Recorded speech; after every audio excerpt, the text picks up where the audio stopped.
Ciril, Ja, ali je trenutna saga, ki se odvija okoli oblikovanja nove vlade, za časopisnega ilustratorja, kot si ti, kot bi padla sekira v med? to je bilo čudovito. Jaz seveda že 2 leti ne rišem več satire za časopise. 2 leti je, kar sem nehal risati za časopis Večer. Ampak vopče. Ampak vopče je pa ta saga, se pravi, vzburja tiste dele mojih možganov, ki so namenjeni satirični risbi.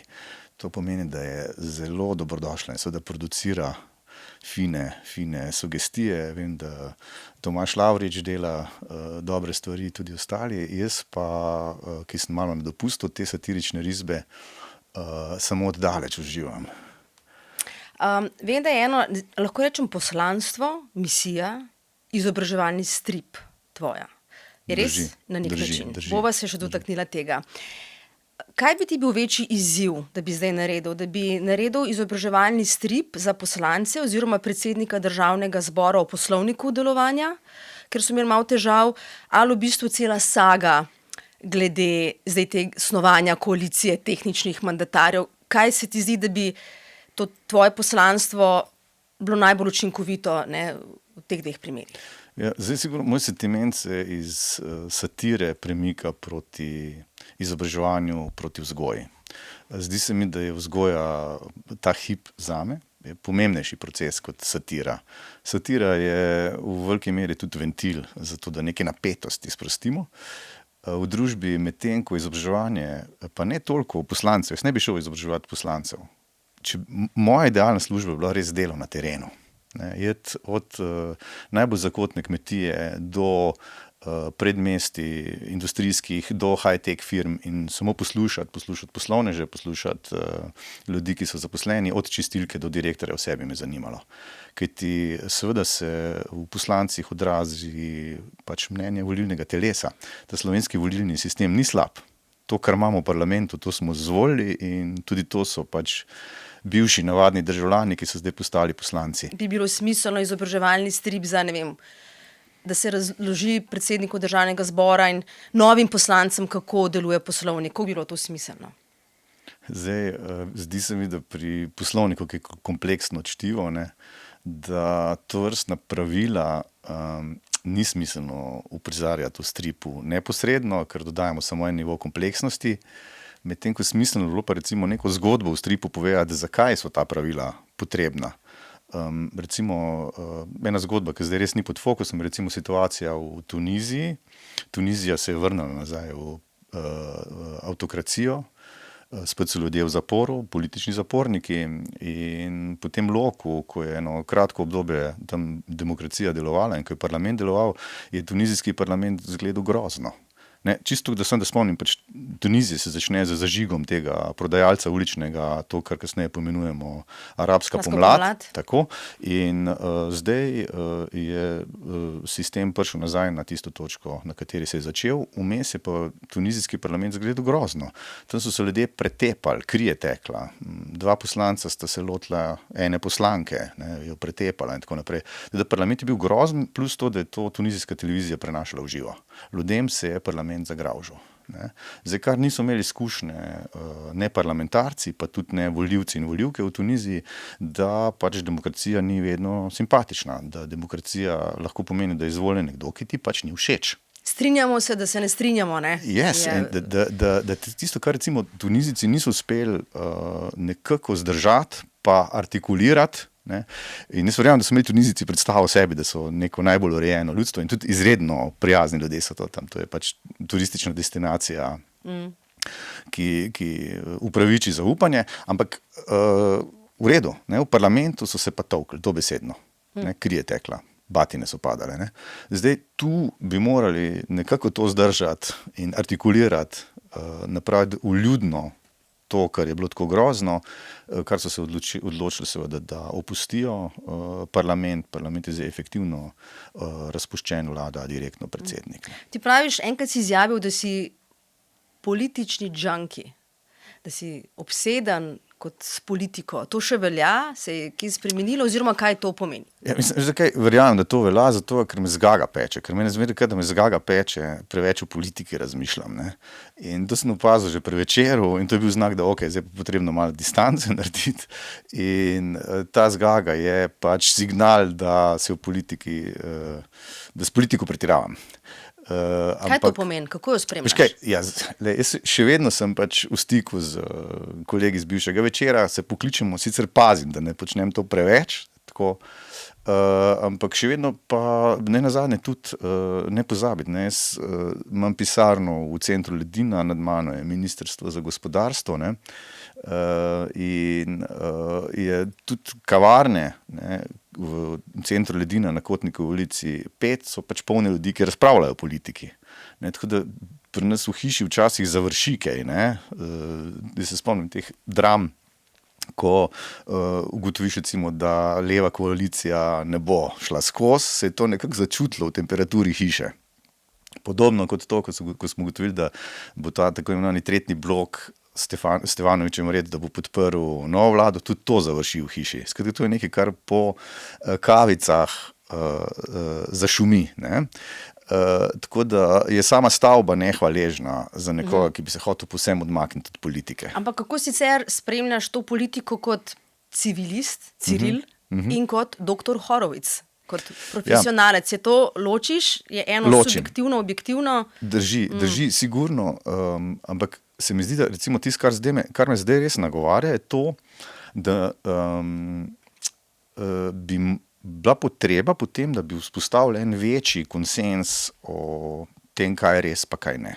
Zdaj strokovno bi temu rekli epistemološki konsens, ampak tisto, kar pripelje po na koncu do totalne razdvojitve, je to, veš, mi se več ne strinjamo o tem, kjer politik bolj ustrezno nagovarja naše potrebe.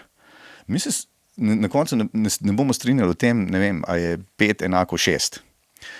Tak primer, to se sliši banalno, ampak tak primer je recimo takrat ta Trumpova inauguracija. Trump je trdil, da je bilo največ ljudi, če si šel to šteti, pa je bilo nekaj prazno vzadej, ne? Drži. Ne? Se pravi, na koncu se o številu ne moreš dogovoriti. Ne o nekih zelo zahtevnih konceptih povezanih z stanovanjsko politiko, splavom pa migracijami. Ne? O številu se ne moreš. Ne? Tako da tle se mi zdi, da živimo v medijski družbi, ki res navaja k polarizaciji in da zmanjševanje interneta oziroma moči interneta bi mogel biti eden izmed ciljev.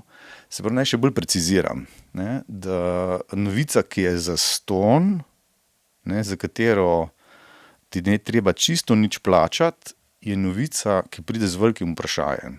In ta vprašanje je, kdo za hudiča financira to novico, ki je zdaj zame zastonj. Ker ti novinarsko delo je zahtevno. To traja, ne? Da se novinar ali pa novinarka izobrazite. To moraš neke šole hoditi, ene standarde spoznaš, tle lahko omenjava Münchensko deklaracijo, recimo, čisto enostavna zadeva iz Münchenske deklaracije. Nekoga v novinarskem delu obtožijo nekega politika, neke prevare. Nujno, to je del Münchenske deklaracije, tega velikega dogovora med novinarji in novinarkami, da se bo vsakega, ki je obtožen, tudi soočilo s temi obtožbami novinarskimi. Se pravi, jaz kot novinar ti očitam korupcijo, imam te pa te dokumente, sem to pa to preveril in zdaj te soočim s tem, da lahko reagiraš. Se pravi, ne bom šel kar blato metati, preden dobim reakcijo in potem včasih napišejo novinarji tudi do zaključka redakcije, nismo dobili odziva ministra in tako naprej. Ampak vsaj ta gesta je bila pa napravljena, vsaj priložnost je bila dana. To je neskončno velika razlika. Medtem, če jaz pač z AI-jem nekaj čaram na internetu. In da tisto, kar bi recimo, zato jaz govorim bolj izobraževanje mojega sočloveka, ne, sestre, brata, soseda, sosede in tako naprej, sošolca, sošolke, whatever, sodelavke vsakega, ki je nosilec državljanstva ali pa tukaj v Sloveniji živi, pa tudi širše v Evropi, tega človeka je treba izobraževati. Ta projekt, ki bi ga jaz predlagal, je razsvetljenski projekt. Ne, se pravi, dajmo se malo sesti, pa daj v miru razmisliti, no, če ti ljudje, če zastonj dobiš po internetu, pa prisegaš kot na Biblijo, na tisto novico, ki jo je nekdo zjutraj ob 2 spustil na net, medtem pa očitaš novinarjem, ki imajo pa izobrazbo, ne, ki imajo pa urednike in urednice, ki to preverjajo, ki imajo tudi med kolegi ena kontrola kvalitete, tem službam, ne, tem zanesljivim hišam, ki proizvajajo novice, ne, ki delajo novice, tem pa očitaš, da so lažne. Ampak zdaj ti praviš, da dober ilustrator in karikaturist mora dobro poznati družbeno dogajanje, da ga lahko razloži ljudem. Vse podobno kot v bistvu novinarji. Zato mogoče se še enkrat vrnem na moje vprašanje. Kako ti spremljaš kot doktor Horowitz ali pa kot ti, kako spremljaš novice? Gledaš kaj, vse spletne strani pogledaš, vsak dan slišiš, da nekaj, kdaj dobiš klik, aha, tole je pomembno, tole moram jaz poudariti, ker ljudje grejo prehitro mimo, da ti dobiš ta vzgib. Okay, zdaj, recimo moja dnevna rutina. Jaz sem v procesu, kjer se želim majčkeno odvaditi tega. Kajti z Večerom sem sodeloval 20 let, od tega 17 let na tedenski bazi, ne, in to pač res postaneš del te ekipe in spremljaš novice intenzivno. Ampak moje je sigurno to, da zelo širok spekter medijev pregledam, tako da jaz grem tudi Fox pogledati, kaj Fox pravi, grem pogledati seveda Al Jazeero, tudi vključim VPN in grem pogledati RT, pa grem pogledati tudi Levado, pa Ruski urad za statistiko, pa gledati majčkeno razlike, ne. Take stvari recimo opazim na Ruskem uradu za statistiko, so svoj čas čisto na prvi naslovnici, je bil odprt dostop, pa si potem takoj videl popularnost predsednika Putina. Ne? To je bilo prvo. Tega zdaj več ni. Ne? Se pravi, zdaj, razen, jaz sem to nazadnje gledal nekaj mesecev nazaj, ne? Lahko, da se je v mestu spremenilo, ampak že samo dejstvo, da je nekdo rekel, da mi popularnost predsednika Putina umakniti iz naslovnice urada za statistiko, pa drugo dejstvo, da so pa v nekem trenutku zahtevali pa logiranje, se pravi ime, priimek, neke podatke si mogel dati zato, da si lahko to statistiko gledal. Ne? Pa tudi ta statistika je majčkeno problematična. Ne? Zdaj pa druga stvar, jaz recimo čisto strokovno, če govorimo, vedno bom poskušal to gledati nekdo, ki ima rad statistiko, se pravi stališče statistike, koliko je česa, ne nujno takoj paditi na to finto, nekaj, kar zdaj trenutno se najbolj poudarja. Drugo, kar je pa zelo zanimivo, je pa to pogledati, o čem se mediji govorijo, ali pa internet, tu rečem mediji zelo širše, tudi tisto, kar se tega naziva ne zasluži nujno, pač vse, kar je na internetu. Blazno zanimivo vprašanje, česa se ne pokaže. Recimo Tunizija, ki sem zdaj omenil, novica, ki sploh ni relevantna, ne, očitno za nas. Ključno je seveda to, da Tunizija recimo je podpisnik z Evropsko unijo določenih dogovorov o migracijah. Ta avtoritarni predsednik zelo dobro izpolnjuje te funkcije in je Macron odkrito rekel, sorry, kdo sem pa jaz, da bom govoril Tunizicem, kakšnega predsednika naj imajo. Ne. Skratka, so en cel kup korpus enih novic, ki ostajajo skrite. Tudi to, ko jaz zagovarjam te uradne medije, delam to ful precizno. Jaz se zelo zavedam, da so te uradni mediji nepopolni. Ne, in da tisto, ki bo rekel, politika ne vpliva na uradne medije, konkretno Delo, Večer, Dnevnik, od tiskanih medijev, pri nas te večji, Televizija Slovenija, Pop TV in tako naprej. Skratka, jasno, da politika zelo vpliva. Fenomenalno, tako da recimo, če bi želel človek kak dokumentarc v kakih zarotah snemati, v teh hišah bi tudi imel, se zgodi. Moja je to precizna zadeva, da te hiše pa vendarle zaradi visoko izobraženih ljudi imajo neke samokontrole in na nek način je to as good as it gets. To je veliko bolje, ker to se zavedaš, kaj je to, ko tega več ni. Takrat dobiš pa res ves ta internetni bruh, takrat res dobiš tisto, kar boš ob 2 ponoči čisto šokiran, kaj se je nekaj zares zgodilo. Ne. Tudi v obdobju umetne inteligence mi res rabimo te ljudi iz mesa in krvi in ki bodo zaradi strukturnih razlogov seveda tudi tarče in včasih uspešno zadete tarče strani politike in centrov moči. Ne. Tako da nepopolna televizija Slovenija konkretno, obupno nepopolna hiša. Mater ima še vedno dobra jedra. Mislim, to je tako, ti še vedno lahko najdeš ene skupine ljudi, to so te mali notranji uporniki, ki niso uporniki z zastavami pa s kolesi pa tako naprej, ampak so uporniki v sistemu, preprosto svoje delo opravljajo pošteno. Ne, pride v službo in ga pač ne moreš kupiti. Ne. da sicer je uredniška politika tista, ki lahko mečken kako stvar utiša, ampak dober novinar, dobra novinarka bosta vedno svoje delo poskušala upravljati Je maksimalno. tebe probal kdaj kdo kupiti? Deja pomisliti. Pa zdaj ne govorim v Ja. smislu, da se preživljaš, pa da ne, Veš ampak kaj, v zdaj smislu, jaz se spomnim to, recimo, spomnim se to, da ko sem risal proti Tešu, ne, je takrat v uredništvu završili, joj pa Teš, ne, to je ta termoelektrarna Šoštanj, 6. blok, ne, to pa je vendarle super projekt. Ne. Ker je bil nek trenutek, ki je tako leva, kot desna stran, ker skrivnost slovenske politike je to, da tako imenovana levica in tako imenovana desnica se strinjata okrog dveh zadev. Eno je energetika, drugo je pa infrastruktura. Kaj je treba, kakšne ful mega projekte graditi, takrat pride skupaj, se dogovorijo o procentih. Ne. To zdaj malo karikiram, ampak lahko si predstavljaš, ne, da tukaj vidiš pol tudi po načinu, kako mediji reagirajo, da zelo pogosto je tako, da pri teh velikih, ker je res za veliko denarja, Teš je bil tak problem, tako SDS, kakor SD nekako modro molčijo. Ne. Takrat smo imeli mi, ko je bil T6, samo tale Gregor Golobič. Ki mi je rekel, ko so se srečali pa pogovarjali o tem, rekel, še celo znotraj njegove stranke niso bila mnenja čisto enaka. To je očitno bil res tako dober denar, kaj ti tako Golobič, pa tu sem se mogel z njim strinjati, pazi, jaz sem z neke familije, železar naravne, ne, Velenje in tako naprej, to so naši koordinate, meni je bilo pač to intuicija, da gre cena termoelektrarne čez milijardo tuja, ne, to ni prva termoelektrarna, ki se je gradila. Ne, to je bil čisto prvi nek alarm, da cene, ki grejo tam nad 1,5 milijarde, smrdijo. Ampak tle si lahko zaslutila, da verjetno, ko si primerjala tudi podobne cene, da recimo tam 800 milijonov, tudi 950 milijonov, zaradi tega, ker so te kotli res zahtevni, zaradi temperaturnih razlik, vendarle je high-tech tudi taka termoelektrarna, ampak da tam do milijarde, recimo, z malo domišljije se še pride, ne, gotovo pa kar je čez milijardo, je pa kazalo na korupcijo. Tako, recimo tam se mi zdi, da je ta vpliv tega mamljivega denarja, da je našel tudi pot celo mogoče do novinarskih hiš, da so celo novinarske hiše rekle, pa se mogoče pa to vendarle prinaša delovna mesta, mogoče pa to vseeno dobra stvar. Ne. Imaš koga konkretno v mislih? Meni je takratni urednik Ranc, ne, Tomaž Ranc, ki je super novinar, takrat mi je mečken sam namenil, mogoče pa vseeno je to v redu projekt. Ne. Kar mi ni bilo čisto, seveda, ampak spet Tomažu Rancu v pohvalo, nikoli pri večeru mene niso ustavili. In Tomaž Ranc, ki je mene pripeljal k večeru, me je pripeljal ravno zaradi tega, da rišem svojo glavo, kar je on tudi dosledno upošteval, več kot to je tudi podprl. Spet, a ni fino to, ta fina kultura, ne, torej urednik je mogoče, recimo, da je Tomaž Ranca, ne vem, kaj se mu je zgodilo, ampak mogoče malo ga je začarala takrat ta vtis, da ta termoelektrarna Teš 6, da je to pa vseeno nek zanimiv projekt.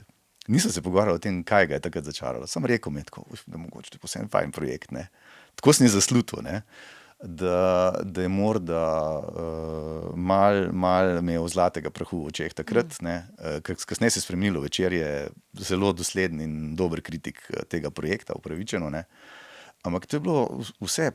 Potem pa, kar so mene pri Večeru, zdaj, če govorimo o tem vplivanju, vprašanje je bilo sicer, da so me kupili, ne, meni so sem pač kakšni ambasadori znal pisati, ne vem, avstrijski ali pa nemški so znali malo bentiti, nekaj, da smo čez udarili, ampak zanimivo je bilo to, da nikoli meni pri Večeru niso preprečili objave ilustracije. Se pravi, nikoli ni bilo to, da bi neka akcija bila in to priča tudi o enem drugem temperamentu. Večer je preprosto zmogel v uredniškem korpusu en pogum. Ne, tako da tudi, zakaj je ta pogum ful pomemben? Zaradi tega, ker moje sodelovanje z Večerom se začenja, ko je afera Miro Petek še zelo v fokusu, to je zdaj tako rekoč pozabljena reč, žal ne, pač novinar, ki piše proti korupciji, proti pranju denarja, proti prevaram sistema. In so ga pretepljene. Tako, z namenom, da ga ubijejo. Ne, se pravi, ta napad, kakršen je bil izveden, pa tudi poškodbe, ki so bile grozljivo hude, so kazali, da je bilo namen napadalcev človeka ubiti. Ne. In pol ta paradoks, da imamo tako rekoč javna tajna, ne, vse silnice, interpretacije so kazale k enemu podjetju, k enemu človeku, pa dejstvo, da naenkrat vsi pozabijo, priče so bile prave. Jaz sem z Gjörkošovo, z tožilko govoril o tem, je rekla, popolnoma prepričana, da ljudi, ki so sedeli na klopi, da so bili ta pravi. To mi sicer rekla neuradno, ampak lahko si misliš, uradno pa velja, da seveda so ljudje pozabili, da se ne morejo spomniti in primer Miro Petek ostaja nerazrešen do danes. Si zato tudi strip o tem drži. naredil? Ampak hočem samo povedati, veš, o čem govorim, o pogumu. Ne? Mirota so skoraj ubili takrat. Ne? Mislim, to je bila tudi grozljiva zadeva, ne samo za njega, za novinarske kolega, ampak grozljiva stvar za družino. Za ženo, za otroka. To je grozljiva izkušnja, ki je pa takrat pa večer, in del tega je tudi Tomaž Ranc, ki je pol mene povabil k sodelovanju, ne? Milan Predan, Tomaž Ranc, Miro Petek, pa seveda Dragica Korade, tudi taka, žal pokojna, ampak res izjemna. To je zahtevna ženska, ne? Mislim, perfektna, profesionalno, zelo zahtevna. Se spomnim, da enkrat nek tekst sem pisal, pa je rekla, da niti ni bilo tako slabo napisano. To, ko sem kolegom omenil, sem rekel, wow, to ti je rekel, to je ful pohvala, ne? To je ful pohvala. Res je bila dosledna in to je, veš, naenkrat imaš neko jedro ljudi, ki si tudi upajo. Upali so se pa zaradi tega, ker so pač Mirota so skoraj ubili. So vedeli, da tam na oni strani so ljudje, ki se ne zabavajo, odgovor večera je bil v redu, mi bomo delali naprej. Ne? Ni bil to v strahu, se bomo umaknili, bomo nehali pisati, bomo nehali se stremeti za pravico, ampak je veljal ta pogum. In zdaj, tisto, ko pravijo, takrat, ko nekaj izgubiš, takrat se šele zavedaš, kaj si imel. To je čisti ta primer. Recimo, če bi zdaj mi ugasnili te medije, z vsemi težavami, ki jih imajo. Večer, Dnevnik, Delo, ugasneva to, ugasneva televizijo, ugasneva še recimo komercialne televizije in rečeva pošteni delavci zaposlenih pri ne vem kakih firmah bojo to objavljali vse na YouTubeu, Instagramu in tako naprej. Kaos.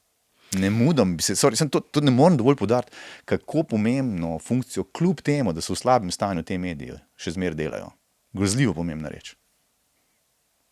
Hotela sem mogoče to reči, da se mi zdi, da se ta kanček dvoma pravzaprav daje tudi na druge poklice. Ne? Mogoče se je najprej z učitelji začel. Pa so bili mediji dost dan za dnem, 30 let, so se neke stvari propagandne ponavljale. Potem je šlo na zdravnike, na državne institucije. Nenehno se mi zdi, da je to, kar si mogoče rekel, ne, da se imaš dvom o enih stvareh in potem v bistvu ne veš, kako bi bilo, če tega ne bi bilo. Mogoče, če se vrnemo na Tunizijo ali pa na... Ja, mislim, meni se recimo taka izkušnja, ko sem rekel, ok, to pa zdaj moram se ustaviti, pa zelo razmisliti o tem, kako družba deluje. Se pravi, bil sem avgusta lani v Kijevu. Takrat je bilo to drugo največje bombardiranje mesta, tam čakali smo v neki kleti enega hotela in res, neverjetno se trese, prav čutiš vibracije tal, ko padajo te droni pa rakete in tisto noč je 20 ljudi izgubilo življenje, med njimi neka 6-letna deklica, ne? Ali 4-letna deklica, v glavnem. Prideš iz Kijeva in 2 znanca. Tako smo sedeli, prav pa se, a pa to je res, pa res bombardirajo, ne? Kar je na nek način legitimno vprašanje. Ti kot novinar se moraš tudi to vprašati, kdo pa bombardira, kako pa vem, da so te izstrelki res izstrelki Ruske federacije in ne recimo neka zlobna ukana, ker to je bila alternativa. Zelenskega. Ja, se pravi, Zelenski nekako ima neko ekipo, neko jedro, ki potem bodisi izstreli neko manjše število teh izstrelkov ali pa res 600 izstrelkov na lastne ljudi, ne? In tukaj tisto, kar preprasuješ, je seveda globoko, če bi hotel to hipotezo do konca pripeljati, imaš ti potem neke družine, kjer oče otrokom razloži tiskim pozele, pač nekam spotja, bombardirati, ne, te lastno mesto. Skratka, veš, prideš do nekih res, do nekih misli, ki postanejo grozne. Postaneš kot nekdo, ki ima v domu upokojencev hudo demenco. Umanjkajo mu informacije. Informacija je moč, ne? Yes, in ko nimaš informacij, si v strahu.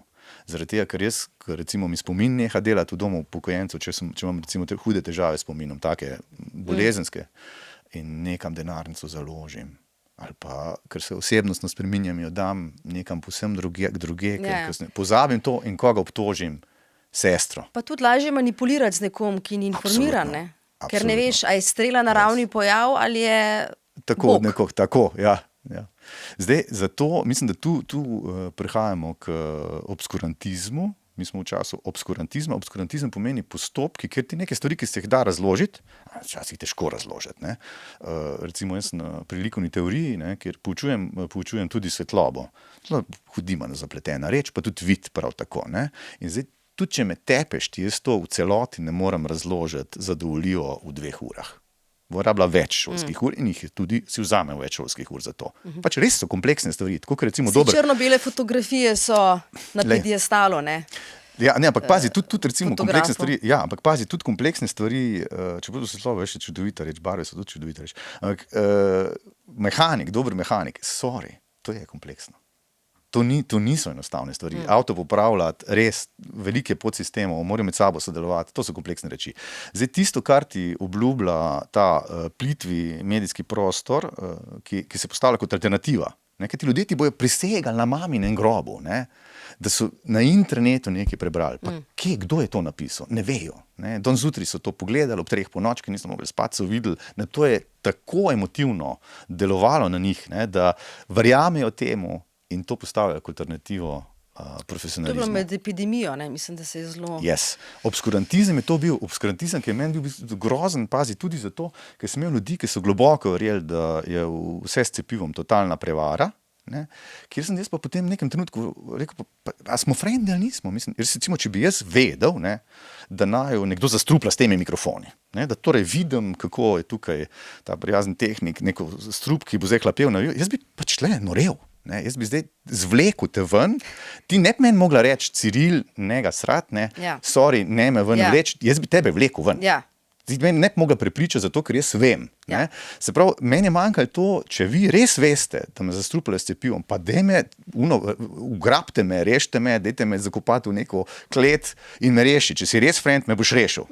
Ne. Tu sem začel, to je bil ta dvom na koncu, ko sem rekel, pa kako lahko tudi moji frendi, sorodstvo, ožji socialni krog, pravzaprav začne dvomiti o nečem, kar je tako intrinzično del zdravstvenega sistema, kot je cepljenje.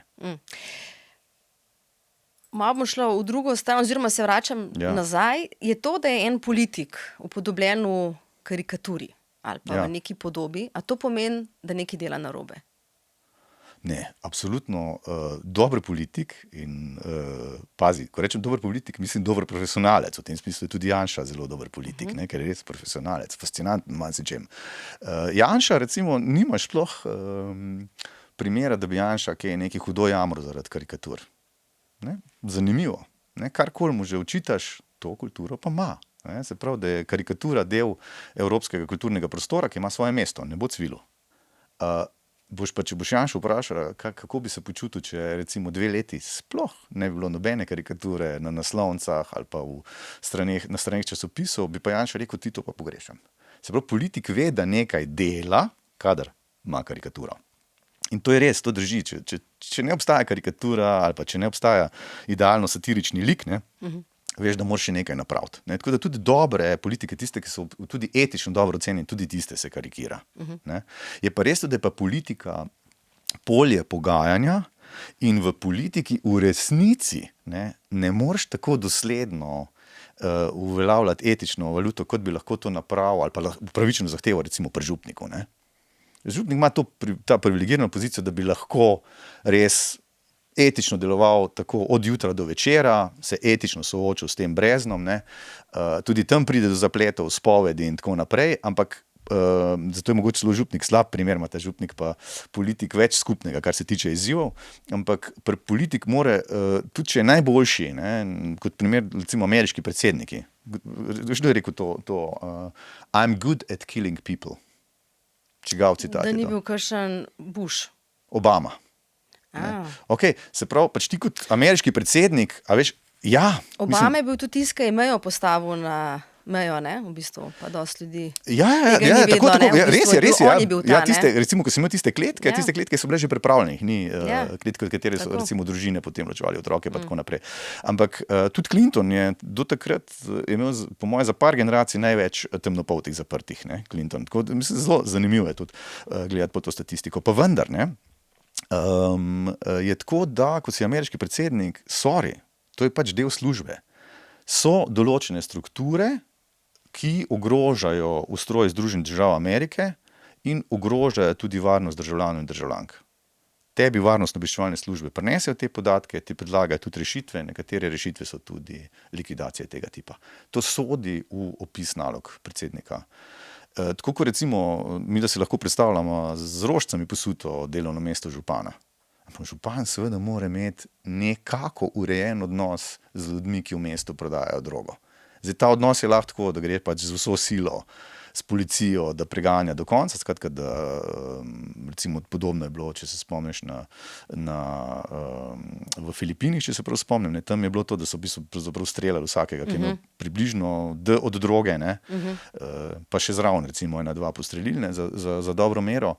Lahko imaš pa neke bolj inteligentne dogovore, ta serija Wire, ne, je imela to, kdaj je najbolj stabilno bilo mesto, kjer se efektivno šef policije dogovori s prodajalcem drog, kje bo imel on svoje področja, kakšne so cene in ta mir nekako drži. Ne, prodajalci drog upravljajo svoje delo, ljudje, ki morajo droge kupiti, kupijo, ampak je pa cena regulirana, pa nasilje se zniža. Ta dogovor seveda v seriji Wire se potem ne zdrži, ne, in se spet potem dvigne nasilje. Skratka, zdaj politike, ki jih mi kritiziramo, to je vendarle specifičen poklic. Ne? In to, kar mi očitamo, se znajo obračati po vetru pa tako naprej, ampak to je včasih nujno. Mislim, to je ta problem. Zato tudi recimo jaz pri politični satiri vidim ogromno mitov. Umetnost možnega, ne? Pravi, politika je umetnost možnega. Bi ti bil kdaj politik? Veš kaj, kar bi mene zanimalo nekoč je morda Ministrstvo za kulturo. Nisem pa edini, Mintja Čater, tudi vem, da ga mogoče zanima, tako naprej. To sem imela, to je v bistvu kandidatov, ministrica, ki je zdaj upravlja Asta Vrečko je nekako namignila, da ker se torej demokrati ne bi imeli resor za kulturo in se ravno njega omenja. Kako pa na to spremljaš to? Bomo videli, zdaj načelno, zdaj tako, dajmo najprej o Asti. No. Mislim, da Asta je res ogromno dobrega naredila, da je prvič tudi recimo proračun, ki je bil najmočnejši, ne, da največji manko, absolutno, Ministrstvo za kulturo pod Levico bo ostal, to, kar se bo zdaj še toliko bolj pokazalo, zdaj z novo vlado, je neurejena zakonodaja za medije. Tle so res poskušali narediti, ampak ta zakonodaja pravzaprav je pomanjkljiva. In tisto, kar bi bilo ključno pri medijih, je to, da bi morali urediti lastništvo, in jaz ne verjamem v to, da bi lahko lastništvo popolnoma v zasebni lasti prineslo kvalitetno novinarstvo. Mi rabimo medije, ki imajo to 51 država, 49 zasebni investitorji. Se pravi, tukaj pri medijih, tisti recept, ki ga jaz predlagam, je pravzaprav intervencija v zasebno lastnino, to včasih država napravi in reči pač nujno vsi zasebni lastniki prodate na 50% Dnevnik, Delo, Večer. Imeti kriterije, ti kriterije lahko postavimo, število bralstva, izobraženost ekipe in potem imeti pač v skupni lasti pa seveda postaviti varovalke podobne, kakor pri sodnikih, da se ta distanca, da se politika potem ne vmešava. Zakaj se te toliko dotikajo mediji? Zdaj si veliko govoriš o medijih, o zaščiti. Ja, zakaj se te to toliko dotakne, zakaj to toliko zdaj nasploh to izpostavljaš? Lej, zdaj, jaz sem povedal trpko družinsko izkušnjo, ki na srečo ni toliko moja kot od moje mame. Ne? Oče od mene pa od mojega brata Metoda ima bolezen, ki se imenuje šizofrenija, paranoja. Ne? Moja mama ima zelo težko zgodbo in ta zgodba je bila tako, da v nekem trenutku že noseča z nama, mi da sem stara nekaj mesecev, najin oče pa pravi, da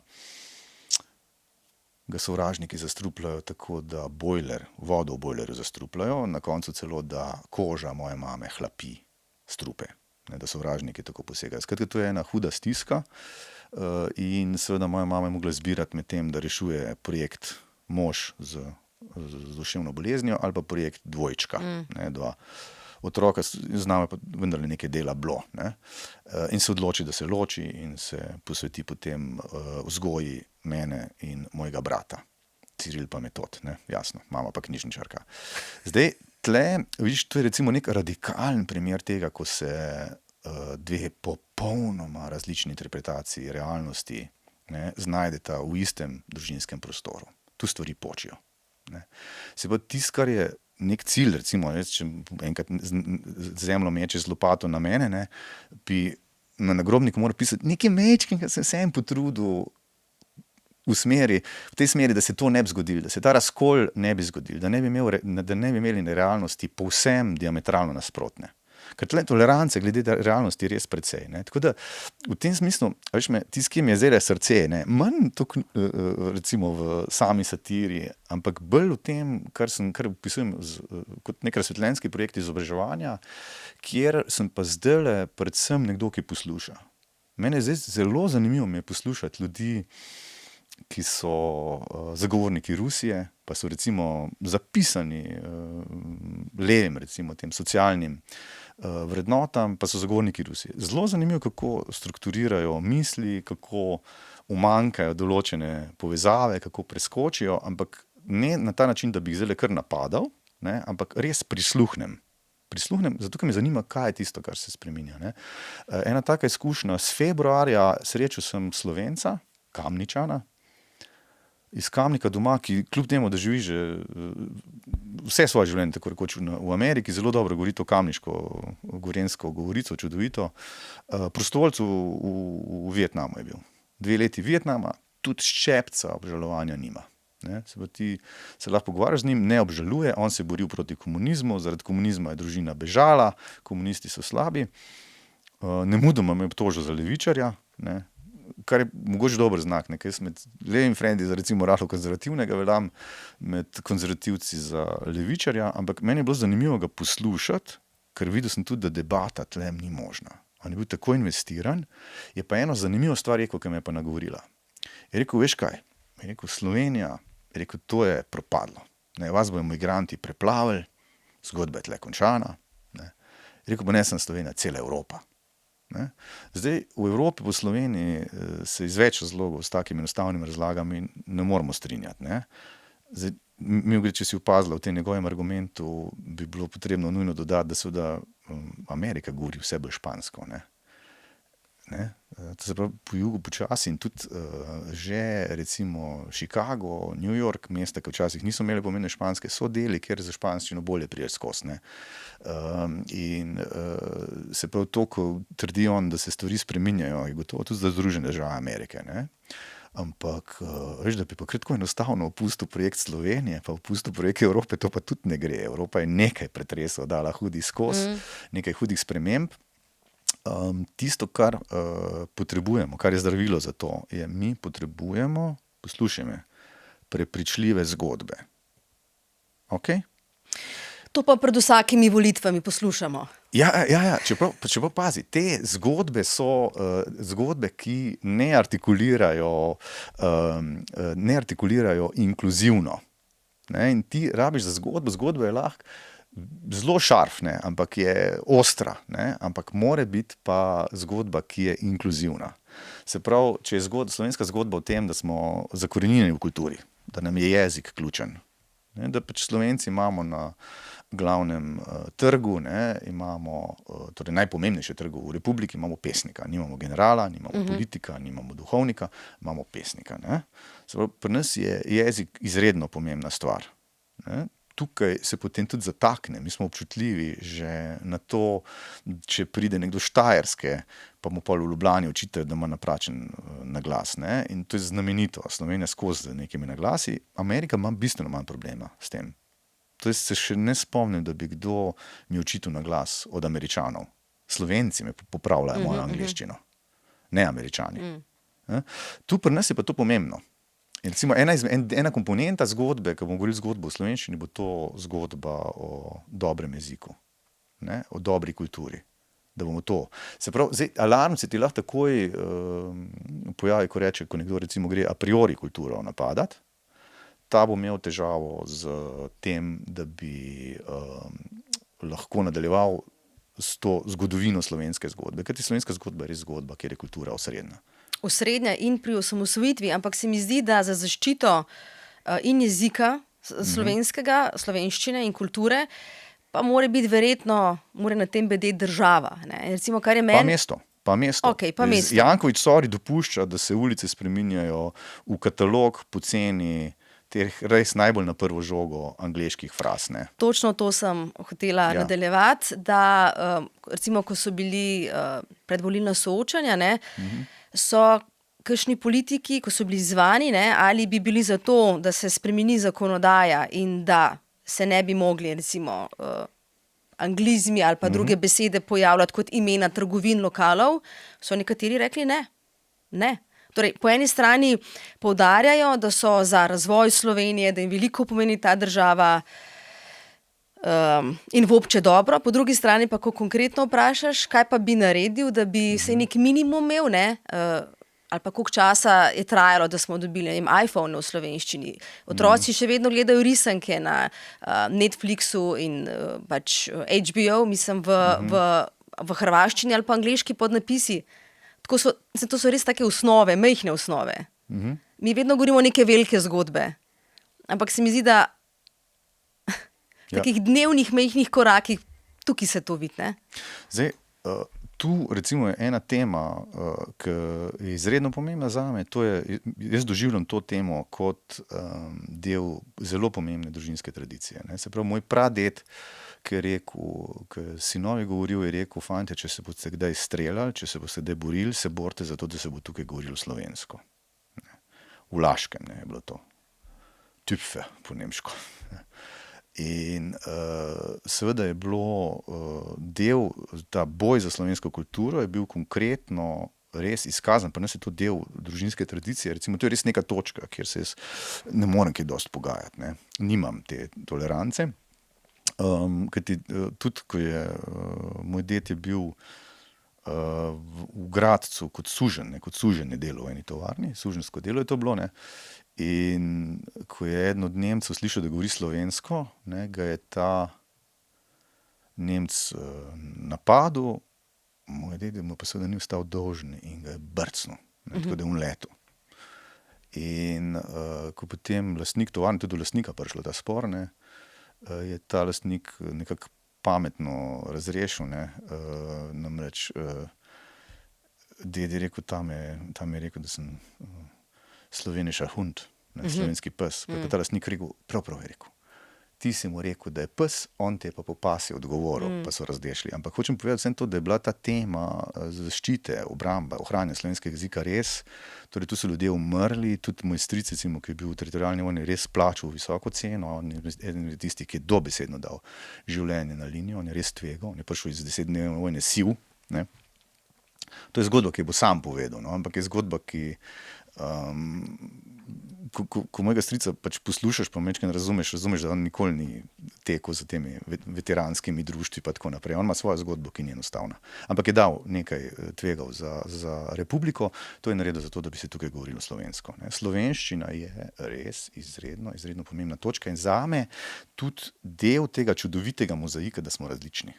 Ta moja slovenščina, ta moja ni proti nemška, ni proti italijanska. Je pa zelo slovenska. A ni hecno, zakaj? Zaradi katerega človeka danes sploh govorimo slovensko? Zdaj, pazi, ko govorimo... Napoleona imam v mislih. Veš kaj, Napoleon odpre... In Ilirske province. Ja, zdaj, čeprav, Napoleon je seveda ključen, zaradi tega, ker Napoleon je figura, ki kljub temu, da mu očitajo Britanci sila, minusov mu naštejejo, ampak na koncu vendarle je Napoleon en zelo sporen način, a ne, imperialen način, ki projekt, ki je krono vrgel iz pozicije moči, ne, tej kroni znova vrne moč za kronanjem, ne, ampak Napoleon pa vendarle spremeni določene dogovore, spremeni recimo koncept Svetega rimskega cesarstva, se konča tako rekoč po 1000 letih z Napoleonom. Mogoče zdaj, ko Napoleona omenjaš, ne, ki za Slovenijo res je pomemben. Pa ena redkih držav smo, ki ima njegov spomenik? Drži. In tudi, pazi, človek je prespal tukaj, ne, 1795 ga je Napoleon prespal, na prvi kampanji čez avstrijske dežele je prespal v Škofijski palači. Vodnik je pisal, Valentin Vodnik, da je truden videti, a dobrega zdravja, ne. In da vojaki so kurili od zunaj, spali so v cerkvah, pa niso nič polomili pa pokradli. Ne. Neka disciplinirana vojska je bila ta prva Napoleonova vojska. Ok, stvari se tu spremenijo. Napoleon odpre odpre vsem tem malim narodom, sedaj je tudi pomembne, tudi za Poljake, pomembne tudi za Slovence, nedvomno, za Jude. Ne? Judom da, podobno kot Cromwell v Britaniji, da verske pravice. Avstrijci se potem, ko vračajo ta sistem, ne, Metternich je bil nekdo, ki je potem artikuliral ta ponapoleonski politični prostor, pač poskušajo nekako stabilizirati, nočejo imeti vnovičnih prevratov, ampak pazi, vrata so se pa odprla. To, da napoveš, da boš imel šolstvo v slovenščini, da boš imel univerzo v slovenščini, že sama misel je štela. Je pa seveda razlog v tem, da je Slovenija imela zelo dobro inteligenco takrat in da je te inteligence bilo dovolj, pa tudi ves čas se mi zdi, kar je res značilno za Slovenijo, da v nekih kritičnih trenutkih zna ta levi pa desni, kot bi danes zelo grobo poenostavili razlike v političnih nazorih, ta levi pa desni pogojno rečeno pol znata sodelovati. Mogoče, ko meniš Napoleona, mi z ženo imamo eno simpatično zbirko jedkanic, Cruikshank, Gilray, tudi Hogarth, ki je še prej, to so Britanci, ne, in to, da navajam te britanske satirične risarje, ni naključje, ker ti Britanci so pač svojega kralja že pred Francozi, ne, skrajšali za glavo in pol naslednji kralji, ki pridejo, so nemško govoreči, zelo inteligentni. Britanski novi kralji. In še zdaj so na prestolu. In niso neumni, veš. Tudi ta hiša, zdaj pazi, kako skrbno vedo, da je njihova moč omejena, da morajo paziti na javno mnenje. Ne. Poglej, princ Andrew, ne, ki se da svojo pedofilsko grozo, ne, kako pač znotraj nabora ukrepov britanske kraljeve družine, kako ga počasi, tako rekoč so ga iz pol leta minili, pa spet pol leta, na koncu je zdaj on tako rekoč samo še državljan. Ne. Svoje strani so ga izločili kot tujek iz telesa. Ne. In zdaj, nekaj si mogoče mava na mizi? Na mizi malo, ja. Veš zakaj? Mislim, kar je fino. To je recimo neko zdravilo in tudi kultura je tle zdravilo. Ne? Pač greš gledati nazaj, ne? Kaj se je dogajalo. Pri nas je dr. Damir Globočnik, čudovit strokovnjak za zgodovino karikature, je doktoriral na temo politična karikatura kot zgodovinski vir. Ne? Veš kaj, super, recimo zdaj, če sam ti pa tako je ratalo jasno, ne, samo recimo obrnem tule imamo Cruikshanka, ne, in imava tukaj tako sekvenčno karikaturo, ne, ki seveda eno politično idejo, namreč, da je kralj sestavljen iz večjih teles, ne, ta telesa pa predstavljajo strukturo družbe, ampak da seveda ta telesa so kapital. Ne, so zlato, so srebro in tako naprej in da lahko tudi to razpade. Ne. In meni se zdi takale prizorček tukaj, kjer je en strah pred tem, ali bo gospodarstvo zdržalo ali ne, tudi to, da je gospodarstvo v veliki meri lahko fiktivno, ne deluje tako, da bi v meni zbujalo skrb, ampak me na nek način pomirja. Ker vem, da se je to že zgodilo. Ne? In tudi recimo tu zdaj glede tradicije je to fino, da tradicije poskrbijo za to, da rečeš, ok, to se je že zgodilo. Ne? Preživeli smo in mi smo tukaj. Meni to ni bilo jasno, kaj je s to britansko kraljico, ki je bila še živa, potem pa je prijatelj moj, dr. Jure Stojan, šel v živo poročati. Tako, on je šel pa poročati, ko sta se Kate pa William poročila. Ne? Jaz sem rekel, ti moram priznati, da mi je tuje. Tudi sem rekel, sorry, rad te imam, ampak te članke v Večeru bom pa preskočil. Ne? Me ne zanima tema. Pa je rekel, Ciril, veš kaj, dej, ti razloži, ne?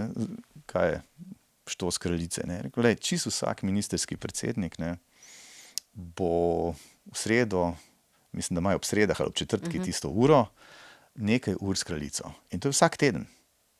Se ustavi urnik ministerskega predsednika in gre s kraljico tam čaj pita. Ker on je poroča, ne?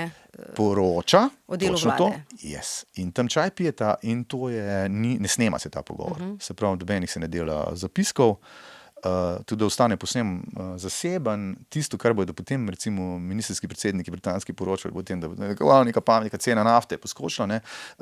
Tukaj ti bo monarh lahko vedno rekel, ja, se to je bilo pa v 70-ih, to je bilo pa kriza, Sueška kriza, ja, ki je bila že prej, ne, to je imel moj dedek, ne, zdaj, to, ko so pa Jom-Kipurska vojna, takrat je prišlo za 400%. Skratka, premijer je povedal, odkriva toplo vodo. Yes. Pa boš rekel, ne vem, imamo težave z Iranom. To je bilo pa v 17. stoletju. To nekaj šteje. Se tudi pazi, to ti čist vsega ne razreši. Ne? Ja. Recimo, kako metodo lahko dobiš, ampak mogoče ti pa mečken umiri temperament, malo te umiri. Recimo, tukaj zdaj, mi smo imela Madura. Ne? Madura je zdaj nekje na hladnem ječi. Drži. Ne vemo, kje je on, jaz ne vem, kje je. Neki ječi, ne? Ne vemo, v neki ja, nekje, ječi. ampak Ne vemo, tukaj recimo je Napoleon, ki beži tukaj na tem Jaha prvi slici. orla, kaj leti. Ja, veš, zato ker ta orel je francoski orel. Tako. Ne, to je francoski orel, tukaj spodaj je poražena vojska, ne, in seveda tukaj nazadnje na Sveti Heleni, ki pač tlele v ekipi nekako. Kjer je bil načrtuje. zastrupljen in je umrl, ko Tako, smo že ja, danes so ga- o strupih govorila. Tako. In zdaj pa mogoče pokažem samo še eno reč, Ja. zakaj satira vendarle ima določene moči. Ne? To, da je Napoleon tako majhen. Napoleon je bil namreč čisto v redu velikosti in je imel povprečno ali pa rahlo čez povprečno mero takratnih moških. Je segel, višini govoriš, O ne? višini, Tako. če so prej kazale Cruikshankove sekvenčne karikature, kažejo pa tukaj karikaturo Williama Gilraya, ki je pa Napoleona napravil za tako majhnega. Ne? Tako da tudi Ker so ga s tem hoteli ponižati. Ne? ja, veš kaj, to je bilo, on je bil, tudi na tej strani, tukaj je še ena grafika, je tudi majčken prikazan. Ne? Ampak veš kaj, to je bilo vendarle čist Na prstkih stoji tam. na posli. prstih stoji, ja, mogo na prstke stopiti. Ne? Ampak v likovni teoriji so ene stvari, ki so čisto samo ne vem, majhno deluje bolj šibko kot veliko, zelo jasno, ampak to uporabljaš v risbi. Ne? In imaš nekateri ljudi majhne, nekateri velike. Ne? Tle, čisto kot zanimivost na tem odru. Tole tukaj je kralj George. Ne? Zelo dober jedec je bil, imel je hude težave z porfirijo, z eno endokrino nestabilnostjo. Tako da je vmes imel obdobje, ki je bil nor. Možgani niso delovali in se ga umikali. Pa je pa tale Pitt mlajši, ne, ki je v Britaniji, v britanski zgodovini kot enih prvih prime ministrov, čeprav po nazivu še to ni bil, ampak efektivno je Pitt mlajši, čeprav ni bil kralj, vodil britanski odziv na Napoleona. Tako da Pitt mlajši se zapiše kot nekdo zelo stabilen. Sam čisto likovno poglejmo, kako je recimo Pitt mlajši takole pokončen, ta kralj Nek tak kip nabuhan. tamle Tako, na medtem ko je pa piedestalu, tako kralj je na Napoleon, tleh, nižji, ne? tako Napoleonu pa vedno neke te diagonalne linije pritičejo, ne, ali v razkoraku, tako da Napoleon pravzaprav niti ni tako slabo upodobljen, ne, si je prislužil neko dinamično. To sem dinamično hotela reči, vlogo. da Tako, dinamično ja, upodobljen. ja. In Napoleon res potem odpre, ne, ta razsvetljenski projekt je uspešen. Mi še vedno živimo v Napoleonovem času in tudi model vladarja, ne, Napoleonov model vladarja je tisti vladar, ki je razsvetljen, pa ki ima neke distance, ki jih vladarji prej niso imeli. Te distance pomeni tudi to, da intimno več ne verjame, da ga je Bog poslal sem, ali pa če že ga je že Bog poslal na prestol, izključno zato, da tukaj služi in da prekleto dobro posluša, kaj si ljudje želijo. Zdaj, več vprašanj imam, ampak recimo, take podobe, sekvenčne karikature, ne, recimo, ena od teh je bila tudi za Marijo oziroma Antoneto, obglavljeno Habsburškinjo, kako bi se rekla, Ja, ja. Habsburžakinjo, Habsburžanko, Ja. ki so jo potem Francozi kot Skrajša za glavo, žal. Ja. kot, Odlična serija je bila. ja, ampak bojda je tudi ta njen izrek, če nimate Pripisan. kruha, jejte Ja. potico, Ja. bil pripisan podobno kot Napoleonu. Tako, Napoleonovi centimetri. A ni to- tukaj, ja, Kakšna moč je v takih slikic v bistvu nekoč? Ja, zdaj nekaj treba povedati. Recimo, pazi, en Slikica, citat. sem zdaj bila žaljiva, vem, da tudi- ste Ne, sem pazi, v redu, sekvenčnih slikice. Ne, veš kaj, karikatur. tudi jaz včasih to rečem, ne, ker imam recimo res kakšne strastne ročnike in pol včasih rečem, pa 20 let si živel brez izobraževalnega stripa ali pa karikature, Ja. mogoče lahko še kak mesec držite. Karikature, no. Yes.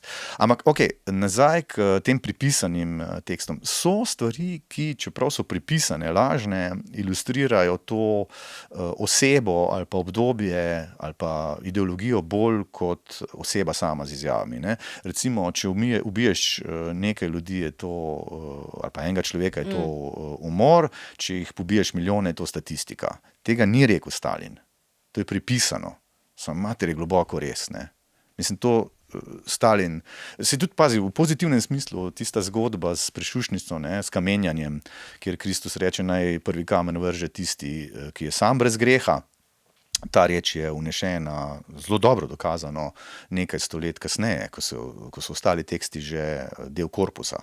Skratka, zelo verjetno gre za invencijo v Biblijo, ampak spet ti bodo dobri kristjani povedali, perfektno ilustrira in katoliki bodo rekli, Sveti duh deluje, tako da se ta tekst ustrezno pravi. Res zelo dober tekst je, ne, ki bi ga pogrešali, če ga ne bilo noter, pa je kasneje dodan, zelo verjetno. Ne. Podobno velja za te apokrifne pripisane izjave, ki lahko ustrezno določajo občutek časa. Zdaj, tukaj je žrtev sigurno tudi Marija Antoineta, ki je zelo trpko otroštvo, težko otroštvo, zahtevna vzgoja, potem pa pravzaprav žrtev skupaj s svojim možem. Ne. To je skoraj mogoče neka feministična kritika, dobra feministična kritika bi Marijo Antoineto lahko bolje kontekstualizirala in bi videli, da ni bila nek zločinec, ne. Da je bila žrtev tudi ona, nedvomno. Medtem ko ta njena izjava, pa dobro, to pa še vedno drži, se pa pustimo zdaj nesrečno Marijo Antoineto, ampak sama država, sama ta izjava, ne, tudi sama država, ne, včasih je zelo dober spodrsljaj je bil tole, ne, je pa točno to, ne, ti, res, to nam včasih težko razumeti, vse ti, ki garamo, ki smo utrujeni, ki nas, ne vem, bolijo, da seveda imaš eno strato ljudi, ki ne poznajo tega, ki so res rojeni v razmeroma visok ekonomski standard in tudi za naju bi zdaj lahko rekel, da ok, mi da smo neke pridne osebe, garača, ne, ampak verjetno zelo težko, pa zelo se mora potruditi razumeti neke ekonomske razmere, ki so povsem drugačne in recimo Peter Kuntarič, moj prijatelj, šel na en tak pomembno pot v Afriko, ne, kjer je seveda moral se ukvarjati z izobraževanjem, ne, ampak tam se pa res srečal z zelo drugačnimi ekonomskimi razmerami, pa tudi z setom predsodkov, ne, pri domačinih, ki jih tukaj nimaš. Ne. Se pravi, tam en drug tip odnosa do realnosti, tako da je kar recimo pri vprašanjih spolnosti, tudi kako spolnost laufa, res njemu se je zgodil to, kar opisujemo kot kulturni šok. Ne.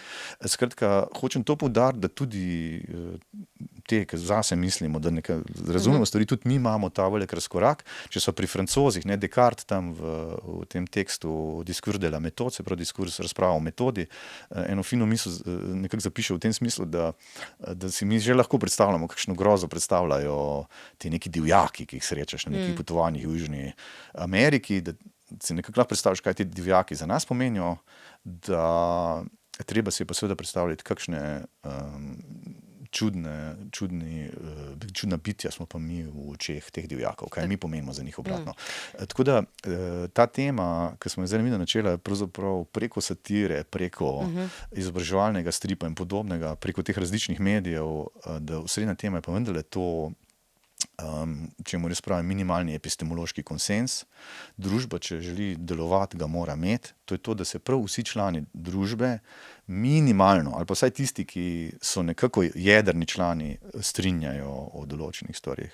Recimo v Sloveniji trenutno, veš, je to, da nekako mi vsi bi imeli zdravstvo, ki je dostopno, pa da mogoče smo pripravljeni na to, da bi tisti, ki ima nekaj denarja, lahko nekaj tudi plačal. Premalo imamo ljudi, proračunje, ok, razumem, ne, se pravi, ampak, a veš, način, kako to željo interpretirajo, je pa, da seveda nekdo lahko reče, aha, želiš, da čakalne vrste so predolge, dostopa nimaš, imam jaz rešitev zate. Vse bomo privatizirali, ne, po ameriškem sistemu. Nekdo, ki je v ameriškem sistemu pripadnik malo starejše generacije, ki recimo v Ameriki ustvarja bogastvo v 60-ih, v 70-ih letih, a ne, da zanj velja tudi, da je recimo že desetletja, da je vešč, pa tudi, da je v zvezni državi, ki ima takšen tip zdravstva, ne, ki omogoča določeno participacijo, ali pa če si starejši v Ameriki, da si imel neke prihodke, da imaš nekaj prihranjenega, da imaš hišo, ki je tvoja lastnina, pa da si star več kot 65 let, se bodo tudi v Združenih državah Amerike določeni zvezni mehanizmi vključili. Ampak čist uprenašati ameriški model, recimo, sem v Slovenijo, kar nekateri politiki dajo sluti, da gre v to smer, ne, to daje seveda nam slika na obzorju zelo hude težave. Pa smo spet pri tem, da dokler nečesa ne izgubiš, se ne zavedeš, kaj imaš. Tudi to pomanjkljivo zdravstvo, kot je zdaj, ne, recimo z vsemi... Ko celo čakajo, da dobijo ginekologa, osebnega zdravnika, ko stojijo tam v cesti ljudje. Pazi, zdaj pa bova z druge strani rekla, ne, kulturniki, učitelji, duhovniki in zdravniki. Ne, ta elita, policaja deva še zraven na drugi strani, da še ta monopol nad močjo, pa vojska. Ne. Ja, veš kaj, tudi te službe, mi moramo nekaj narediti za to. Ne. Se pravi, jaz kot kulturnik moram, tudi z načinom, kako dnevno funkcioniram, od tega, da kdaj kako kavo povabim, do tega, kako se na odru obnašam, moram projicirati eno kvalitetno sliko kulturnika. To je moja odgovornost. Enako velja za učitelja, ne. To, da so duhovniki na slabem glasu, seveda kdo je kriv? Ja, duhovniki so, pa cerkev je tudi, se pravi cerkev, del težav, s katerimi se rimokatoliška cerkev danes srečuje, težave, ki izhajajo iz nje same. Kjer je skrivala pedofilijo in pranje denarja, se pravi, torej spolne zlorabe in finančne malverzacije. Mimogrede, da ne bomo samo v cerkvi, pač neka liberalna elita, ne, z Epsteinom, točno to, ne, finančne malverzacije, pa spolne zlorabe. Jeffrey Epstein, ne? Ja, tako. Skratka, to ne moš verjeti, kako bi rekel, bi lahko imel nek zapor, kjer bi imel en del iranskih ajatol, en dober dokumentarce, tukaj je moj vir, ne, Trumpa, koga iz rimokatoliške cerkve, pa še par ljudi iz jet seta, liberalnega New Yorka, in vsi bi lahko govorili o spolnih zlorabah mladoletnic. In bi se imeli kaj povedati, ne. Te 4 ljudje, ki sem naštel, z ajatolami določenimi vred, pazi, ne. Tako da tukaj se mi zdi, da je pomembno, če imamo neke cilje določene, da politike, ki sledijo te cilje, morajo te cilje zasledovati efektivno. Zakaj pa potrebujemo zgodbo? Zaradi tega, ker do določenih ciljev ne bomo prišli v 4-letnih iteracijah. Naj pojasnim. Problem z zdravstvom, ki sem ga prej omenjala, je problem, ki ga ne moramo mi rešiti v 4 letih. Mi moramo zdaj odpreti programe in izobraziti celo generacijo medicinskih sester in imeti že tudi za naslednjih 20, 30, 40, 50 let predvidene določene programe. Ustrezna plačila, ustrezna stimulacija, pa tudi pedagogika. In v tem smislu jaz tudi vidim vlogo naš likovnikov, tako da medtem ko en del likovnic in likovnikov zelo pomembno vlogo upravlja za satiro, ker satira ni samo odpiranje ventilov, smešenje, ne, dajati vtis, da si napadne državljana, ampak da imaš zaveznika. Ne, satirik je tvoj zaveznik. Satira tudi kaže na neke nevralgične točke. Satirična risba združi, skoagulira eno kompleksno dogajanje v eno samo podobo.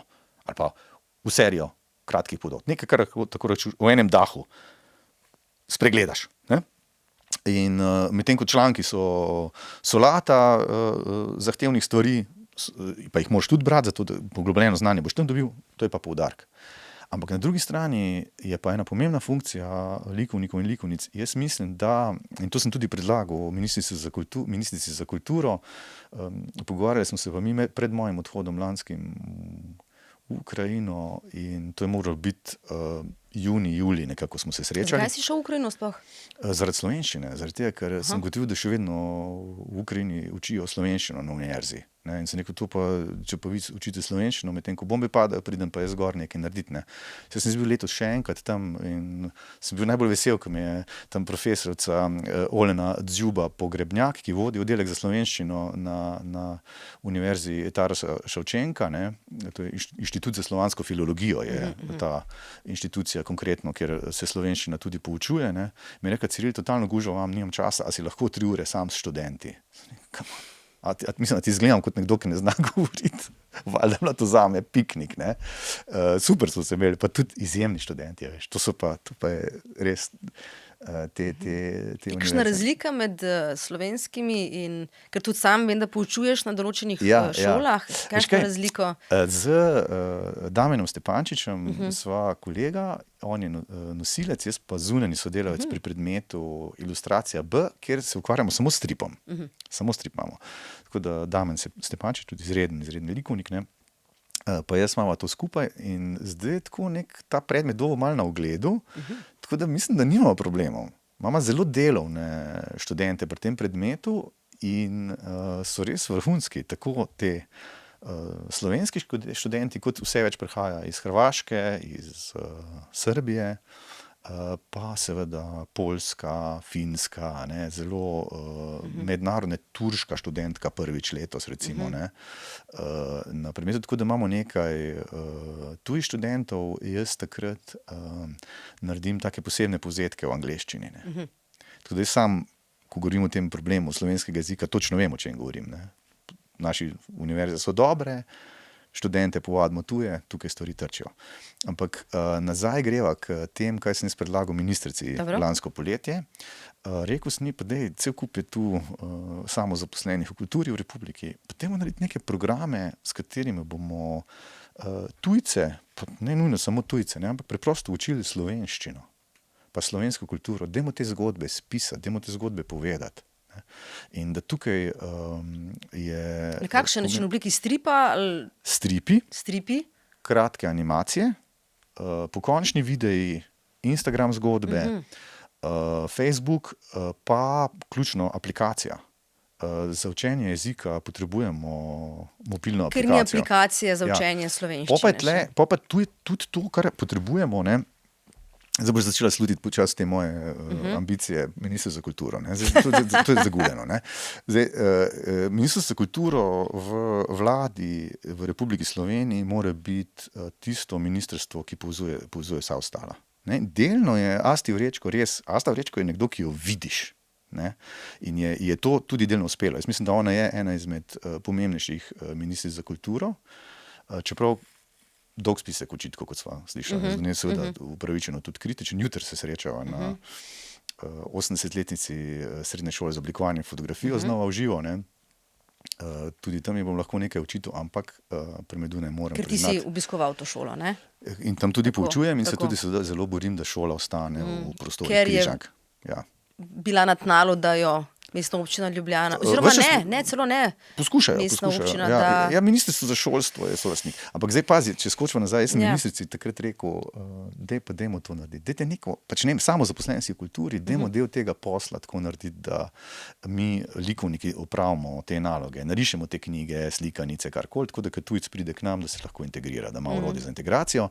In ministrstvo za kulturo bi moralo biti v jedru. Koordinirati bi moralo tudi notranje ministrstvo, zunanje ministrstvo, bi morala biti tu ena delovna skupina pod vodstvom Ministrstva za kulturo, kjer je seveda pri Ministrstvu za delo, družino in socialne zadeve, pa Ministrstvo za gospodarstvo, to so še 4 ministrstva, ki so tukaj deležniki pri tem projektu, ker je treba Ministrstvo za gospodarstvo naložiti to, da skupaj z delodajalci in sindikati, s predstavniki nevladnih organizacij se pripravi ena zakonodaja, ki pomeni naslednje. Ko pride sem tujec delati, da ga ne dajo nemudoma za tekoči trak, to je namreč želja gospodarstva, takoj.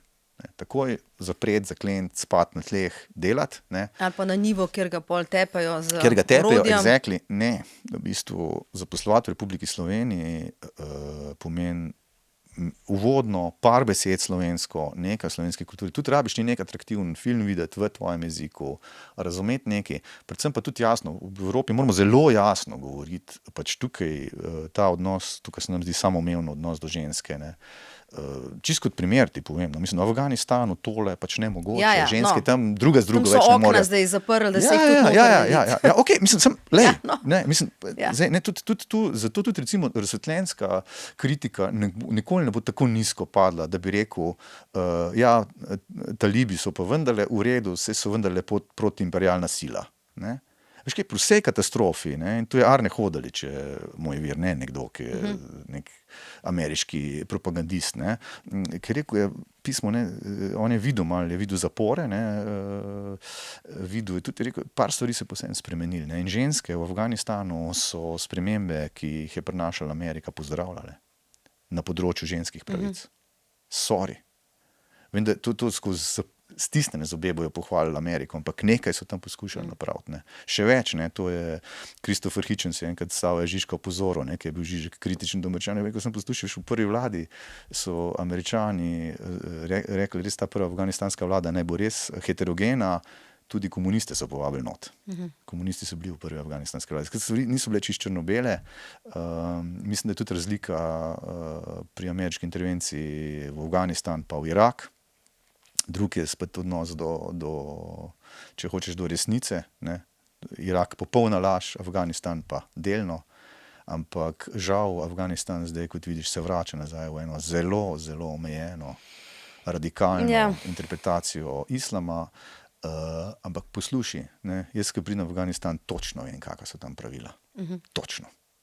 Mislim, da to potrebujemo tudi v Republiki Sloveniji in širše in da je treba to artikulirati. Pridem čez ta vrata trdnjava Evropa in razumem, to so moje pravice, to so pa tudi moje dolžnosti. In dolžnost recimo v Evropi je to, da seveda ne rovariš proti ženskim pravicam, proti pravicam drugače spolno usmerjenih, drugače mišlečih, drugače verujočih in tako naprej. In zgodba, ki jo jaz pripovedujem v Evropi, je zgodba neverjetnega poguma, pa zgodba tega, da pač določene standarde, s katerimi zdaj razmišljamo v vsem svetu, smo pač oblikovali. Tukaj, ko rečem smo, je to neka množina v prvi osebi, ki jo z malo domišljije lahko vežem pač na neke daljne prednike, ampak ja, tukaj se je to zgodilo, da smo zaradi tega, ker smo pač res seklali. Ne? Mi smo, te islamska država, ki tu pa tam kako glavo odreže, so materiji. Ne? Iran, ki geje obesi na žerjave, ne?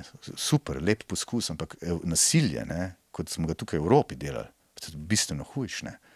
Mi smo v 30-letni vojni minimalno, da so ti malo lupili kožo, da so te na tezalnici ali pa razčetverili z vpregami, ne.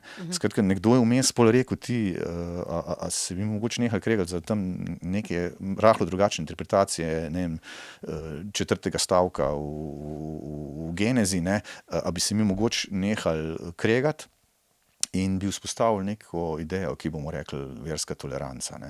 In to pol v par korakih, spet ne kar tako, da smo se enkrat zmenili, pa je to veljalo, v par korakih na koncu pridemo do tega, da danes pač velja v Evropi nevljudno, ne, če jaz grobo posežem v tvoje intimno verovanje, hkrati pa se od tebe pričakuje, da si pa glede tvojega svojega verovanja pa res do neke mere intimen. Ne. In kako misliš, kako daleč je ta tvoja ideja, mislim, bi kdaj za to je, aplikacijo, za to je stripe? Veš kaj, ni nujno, da ima točno to formo, čeprav se mi zdi ta forma naravna, logična. Ja, to bo. Zato, ker jaz sem en izmed tistih, ki pač iz objektivnih razlogov zelo zaupam v slovenski projekt, ne? Ker slovenski projekt še enkrat je inkluziven v določenih trenutkih, inkluziven tudi v tem smislu, tudi sem presenetil prijatelja, ne, ki je madžarska manjšina, pa je pol imel neke stiske, pa govoril pa Madžari, pa tako, enkrat je potožil, da ko sem učitelj, kdaj je pa on v Slovenijo prišel, pa rekel, jaz nisem prišel v Slovenijo, meja je prišla čez mene, ne, madžarska manjšina, ne.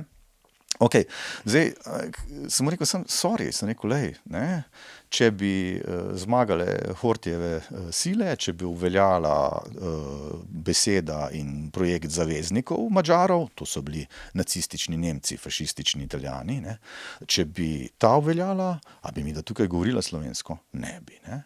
Tudi zelo vprašanje, če bi se madžarsko govoril. Ta madžarski projekt bi imel seveda naslednje težave z nemškim rajhom konkretno, ne. Ampak recimo, ne, da Madžari tukaj govorijo, sem rekel, poslušaj, a pa ti pa zdaj še vedno v Lendovi govoriš madžarsko. Pa rekel, seveda, ne, skozi govori madžarsko v Lendovi. Sem rekel, vidiš, tudi to je bil ta projekt, ne. Skratka, ta projekt narodno-osvobodilne vojne je bil tudi projekt za madžarsko manjšino, pa je bil tudi projekt za italijansko manjšino. Pomembno, zakaj za nemško ne? Imaš kako idejo? Zakaj ni bil pomemben za nemško, za madžarsko pa ja? Ja, zaradi tega, ker nemška manjšina tukaj pa žal v večini mislim, so jih izgnali pol, ne? Ja, oziroma Hitler celo, ne, iz Kočevskega. Drži, ja. Hitler jih je umikal, ampak tako da prvi, ki jih kočevske Nemce izseljeval, je bil že Hitler, drži, Ja. ampak po drugi svetovni vojni pa obvelja nek tih, nikoli napisan dogovor ali pa dejstvo, da so se odnosi med skupnostmi tako pokvarili, da se je z radikalizacijo konflikta v genocidalni projekt stvar do te mere zaostrila, da več sobivanja ni mogoče. In da Nemci pravzaprav po drugi svetovni vojni dvignejo kufre in grejo čez. Kajti še enkrat, jaz ne morem dovolj poudariti, da v Ljubljani bi seveda del Ljubljane bi moral imeti nemške napise, moral imeti nemško manjšino, da ne govorim o Mariboru, Celju in Ptuju, ker so bila sploh tako rekoč nemška mesta. Ne. No, pa po drugi strani pa v Italiji, ne, nimamo slovenskih tabel, kjer je slovenska manjšina. Tudi v Avstriji zelo selektivno. No. Ne. Ja. Ali Zdaj, pa tle, umikajo. spet Ministrstvo za Veš. kulturo, ja, zato ima Ministrstvo za kulturo malo tle, recimo tu bi bilo treba radikalizirati do neke mere, se pravi tukaj na vztrajanju na manjšinskih pravicah, to je absolutno nujno, to je treba vztrajati do konca, to je zelo pomembno, predvsem, ko govoriva o koroških partizanih na avstrijskem Koroškem, ti ljudje so del zgodbe avstrijskega uspeha. To je javna tajna. Ne. To recimo avstrijska zgodovina le s težavo priznava, da pač Avstrija je to valuto, da je šlo za zasedbo, da je bila torej od strani Hitlerja zasedena Avstrijska republika, ne, lahko uveljavlja tudi s tem, da je dokazovala, da je imela pač notranji organiziran odpor. To so bili pa brez izjeme slovenski partizani na Koroškem. Ne. Avstrijci pravzaprav pomembnega odpora niso nudili. Pa vem, da so lepe stvari delali, to so te majhni nenasilni odpori, kar pa seveda ni delovalo. Ne. Kakšna bi bila pri tem vloga, oziroma če poveš razliko med stripom in sekvenčno karikaturo? Ja, to je razlika, na kateri jaz vztrajam. Ja. Veš zakaj? Zaradi tega, ker se mi zdi, da tako, ko govorimo zdaj o teh velikih stvareh, ena taka res velika sprememba, ki se zgodi družbena in je monumentalna. Monumentalna sprememba je to, kar se zgodi, če dava na to neko letnico, je to konc 20 let ali pa začetek 30, ko kljub zlomu borze, ne, kljub zlomu borze, Amerika vzpostavi v 30, ali pa mogoče prav zaradi zloma borze, vzpostavi na teh vzhodnih obalah nek tip življenja, kjer moški hodijo v službe in prinesejo domov za silo dovolj denarja, da je lahko žena doma, da so otroci vsi v šoli, ne, izobraževanje postane obvezno in se vzpostavi ekonomija žepnine. In se prvič v zgodovini človeštva zgodi, da otroci v milijonih, ne, milijon otrok, vsak teden ali pa vsake 14 dni kupi nek strip, kupi nekaj za pojest ali pa gre pogledat kak kratek filmček ali pa neko lutkovno predstavo. Ali pa tudi lahko kupijo slikanico ali pa otroško knjigo. Ampak to so te produkti, mogoče bi lahko dal zraven še specifična oblačila, ampak tukaj se pojavi prvič v zgodovini človeštva to, da na res s hitro iteracijo, tedensko ali pa 14-dnevno ponovitvijo, otroci v množicah, v milijonih, določajo tako obliko kot vsebino nekim fenomenom. Nikoli se to prej ni zgodilo. Recimo, najbližje, kar smo temu prišli, je neki zelo bogati faraonski otroci, ki mogoče lahko rečejo, ta igračka mi ni všeč, ne? Pa more potem pač keramičar narediti novega nilskega končka, pa ga modro pobarvati, pa rožice ga narisati. Ne? In zdaj je deček zadovoljen. Pa to je totalno privilegirana pozicija. V Združenih državah Amerike pa res to postane industrija in to postane industrija namenjena otrokom, mlajšim. Stripi so del tega. Stripi so del tega, zato ker zelo podobna se stvar se ti zgodi pri hrani. Enkrat boš imela totalno za nič hrano. Ta hrana bo bela, rumena, oranžna, pa rdeča. Ker se izkaže, da pač otroci te barve najbolj prepoznajo iz genetskih razlogov, evolucijskih razlogov, kot nekaj, kar je sladko. Tudi sladkor jim čisto navije totalno in otroci imajo slabe zobe. Ti imaš po celo industrijo zobne paste, rabiš zraven delati, zato ker res otroci obupno hrano naredijo. In tudi pri tej literaturi je tako, veš, da ta zgodna stripi namenjeni otrokom, čudno, no. Te vsebine niso Shakespeare, no. To bi rad poudaril. Da se stvar seveda spremeni, ko dobiš ti tudi zaradi nacizma en velik eksodus vrhunskih evropskih avtorjev, ki pa pridejo v množicah v New York in tam obupno iščejo zaposlitve v zahtevnem trgu, v zahtevni ekonomiji in morajo včasih, čeprav zelo dobro izobraženi, pristati pač na neke službe, ki so malo brezvezne. To je tam neke stripke boš risal tam za neke otroke. To potem naenkrat pripelje do tega, da imaš vrhunske avtorje, ki rišejo zelo ambiciozno te stripe in takrat stripovska forma dozori pa tudi zaradi tega, ker se generacija otrok, ki to bere, malo premakne v... Ampak razlika recimo s to sekvenčno funkcija, karikaturo, da ameriški stripi v 30 letih, najprej funkcija, ne, je to, nimajo namena politično nagovarjati, ne. Saj so določene izjeme, ampak to je pač tako, neka Miki Miška hodi tam na nek otok, gleda dinozavre z nekim luštnim letalom. Pač zanimiva zgodba, ne.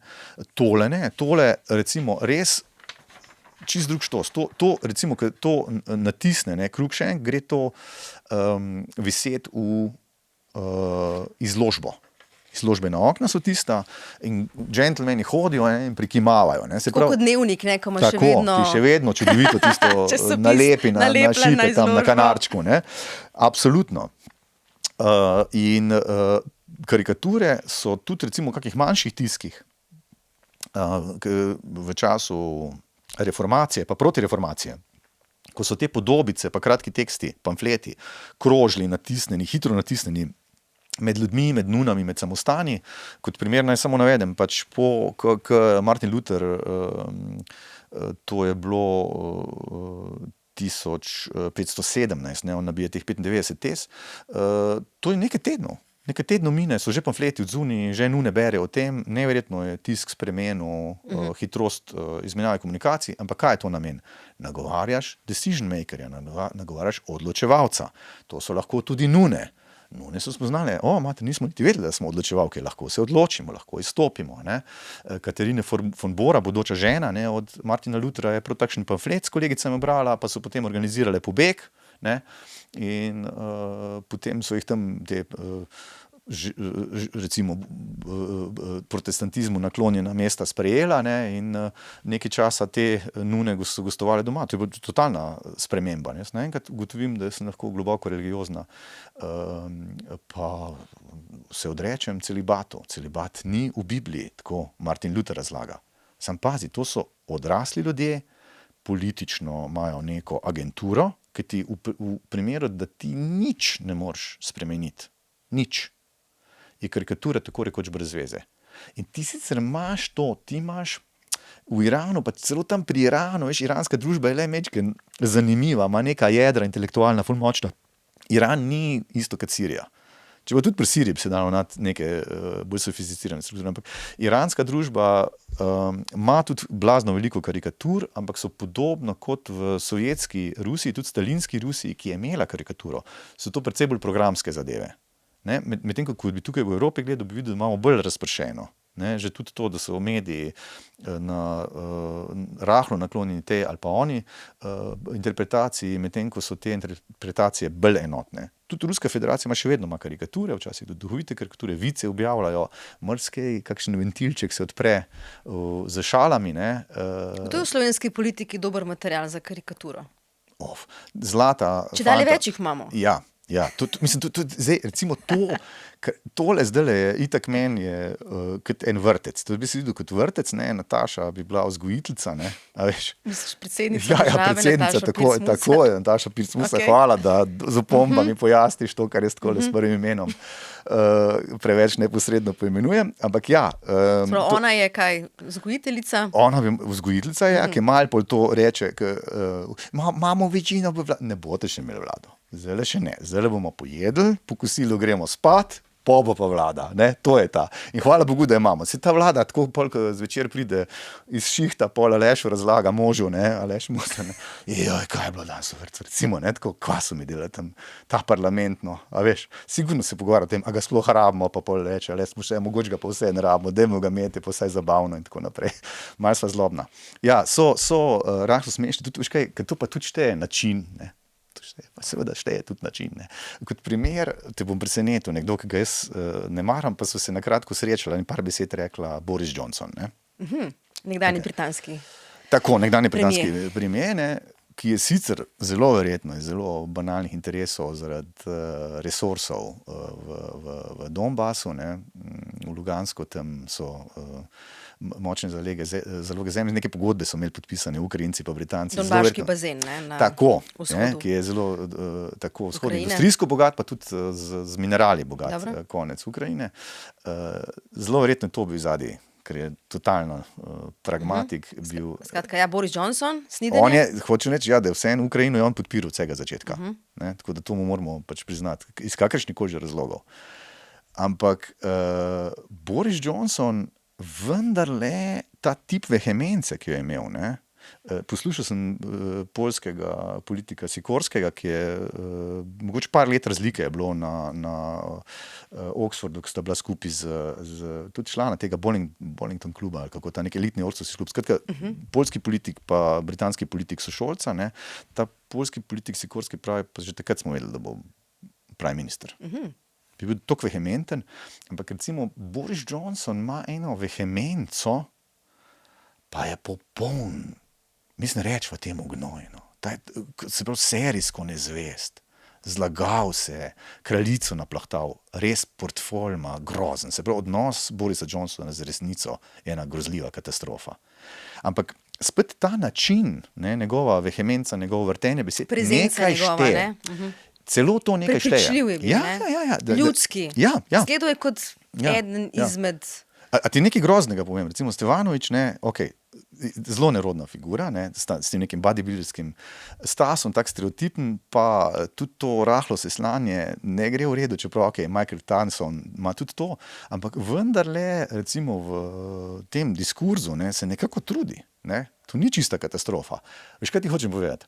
Da kdaj bi zavedali, da tunizijski parlament, takrat, ko so ga vzpostavili, ajde zdaj pa res to, da se pa res stepejo. Da greta pa ne vem, tam Stevanović, pa ne vem, kdo bil še kdo iz SDS-a, ki greta recimo političarko levice, ne, Natašo Sukič držati eni od tepe. A si predstavljaš, da se to res zgodi? Ne, hvala Bogu, da ne. Skratka, mi, kakorkoli, še vedno ta nek moj komentar z distance je bil, ta parlament, pač so ljudje, s katerimi se ne strinjam. Zdaj pač en korpus bo zdaj tudi očitno, mislim, da zdravstveni sistem, to je tisto, kar nas bo najbolj skrbel, ne, zato so ga tudi omenjala posebej. Ja, to bo zdaj šlo malo v smeri privatizacije, ne, vse kaže na to. Ampak da kljub temu šteje tudi ne samo kaj se spreminja v političnem prostoru, ampak tudi kako, kakšen je diskurs. Res je to pomembno. Drugače povedano, zagovor dobre stare vljudnosti. Če celo neke maske vljudnosti padejo, takrat ni rezultat to, da končno srečen sem, vidim, vse je samo korupcija, vse so samo pritlehni dogovori, vse je samo kupčkanje, srečen sem, da je ta maska vljudnosti padla.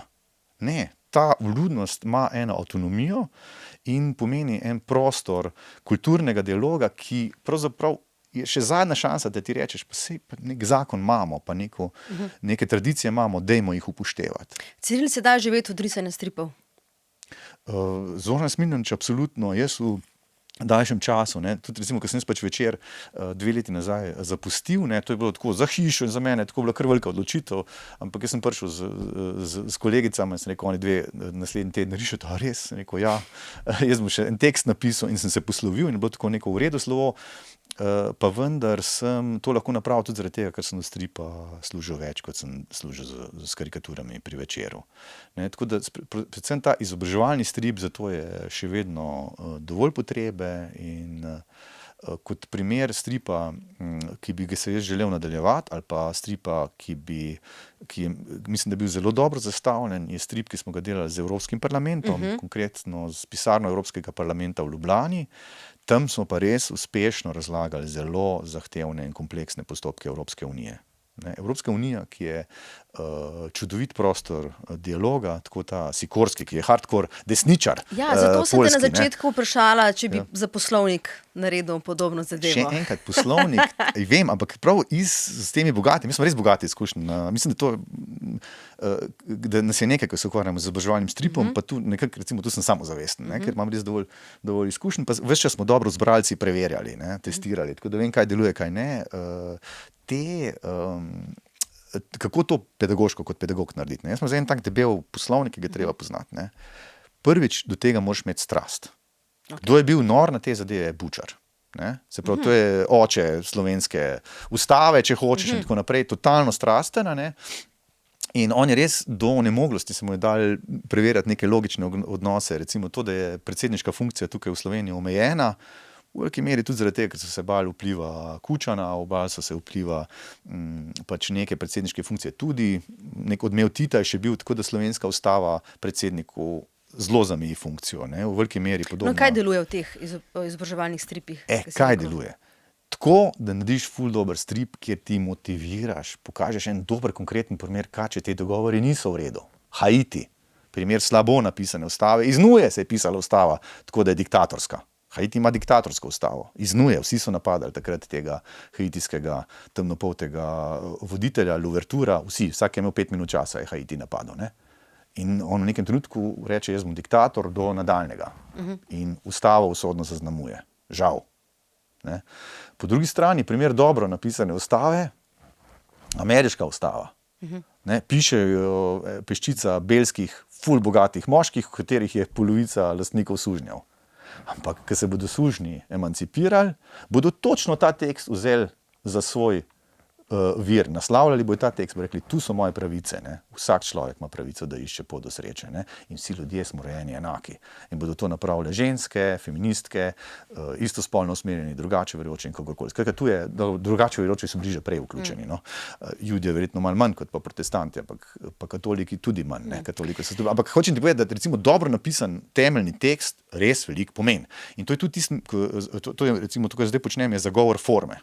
Zagovor vljudnosti, zagovor dokumentov, kako učiš tako zahteven dokument, da eno fajn zgodbo poveš, ali fajn sočen film, kjer primerjaš Haiti pa Združene države Amerike, pa nekaj malega v slovenski tradiciji in poveš, da slovenska tradicija je posebna, pa rečem, dragi moji, zdaj pa druge nimamo.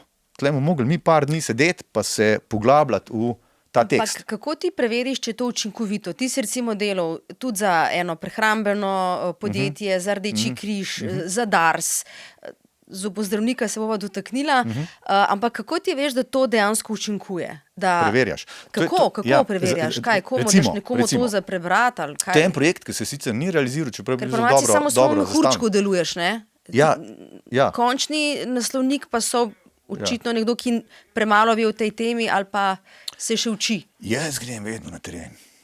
Se pravi, če mi ti zdaj rekla, delam projekt za prekmurske manjše kmete, ne. Redka žival v Prekmurju, ne. Tam veljajo velike kmetije.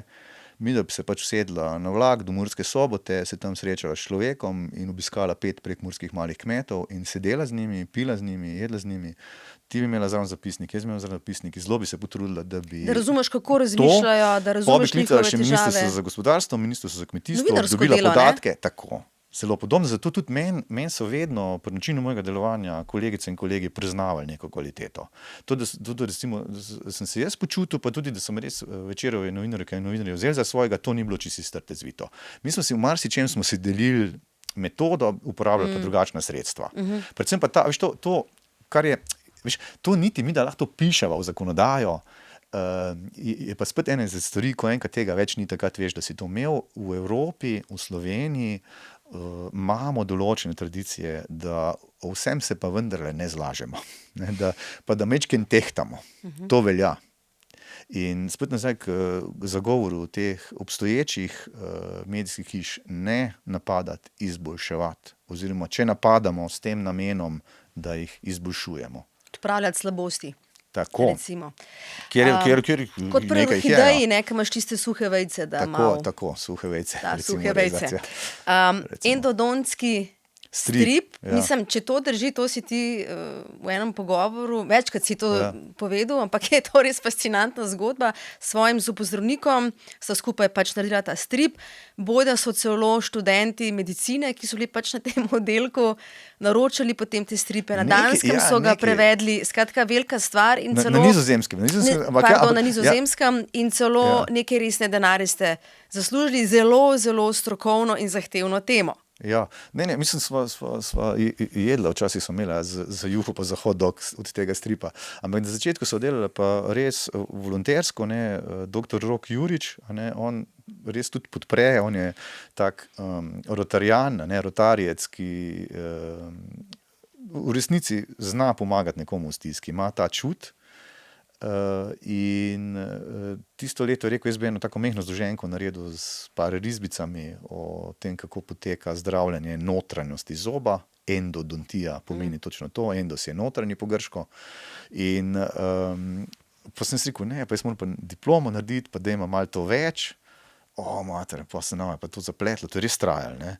Ker mi smo pač scenarij naredila, pa zelo precizno zrisati, taka res kompleksna produkcija je.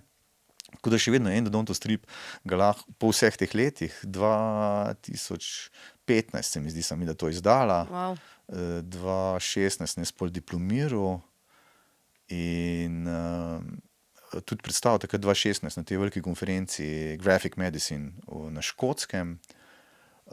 Skratka, res dobro napravljena stvar, ampak mi smo ves čas, ko smo sestavila zgodbo, pač potem povabiš recimo 6 prijateljev, in jim razdeliš ta strip in jim zraven daš pisalo in listke in rečeš, zdaj pa ber na ta način, da ko se ti kje zatakne, listek not nalepiš. In to moraš res prositi, ker to je velika pozornost, ne? Ampak to je en zelo... Andrej Blatnik, eden od recimo teh testnih bralcev, profesor, ki predava pisanje kratke zgodbe, hkrati pa cel kup ljudi, ki pa ne z zobozdravstvom, ne s stripom nimajo veliko veze, so bili preprosto bralci, ki jim jaz pravim nevedni bralci, ne poznajo projekta, preberejo, samo povejo, jim je všeč ali ne. Ampak mi smo hitro locirali tiste dele zgodbe, kjer so rekli, tle se pa malo zgubim, tle rata pa zelo dolgočasno, pa mi je malo težko priti, rezati. Nobene zaljubljenosti ni bilo tle v najino lastno delo. Mi se potem en ukrep je bil, da so zgodbo razdelili na 2 dela, jasno, in so tudi predvidela. Prvi del bodo brali bralci v večini, tisti, ki se jim bo dal nadaljevati, pa drugi del. Ampak nujna je bila ta cezura vmes. Pa potem prilagajanje, brali so pa to strokovnjaki za pisanje, strokovnjaki za endodontijo. Ti so bili pomembni, ker so najbolj res opozorili, so rekli, tam še imate napačno narisane vrške, dajte za 90 stopinj. Sej so tudi pri zobeh taki vrški, kot jih imata vidno narisana, ampak v veliki večini, 90% so pa tako, pa smo še tisti zavrtela, ne.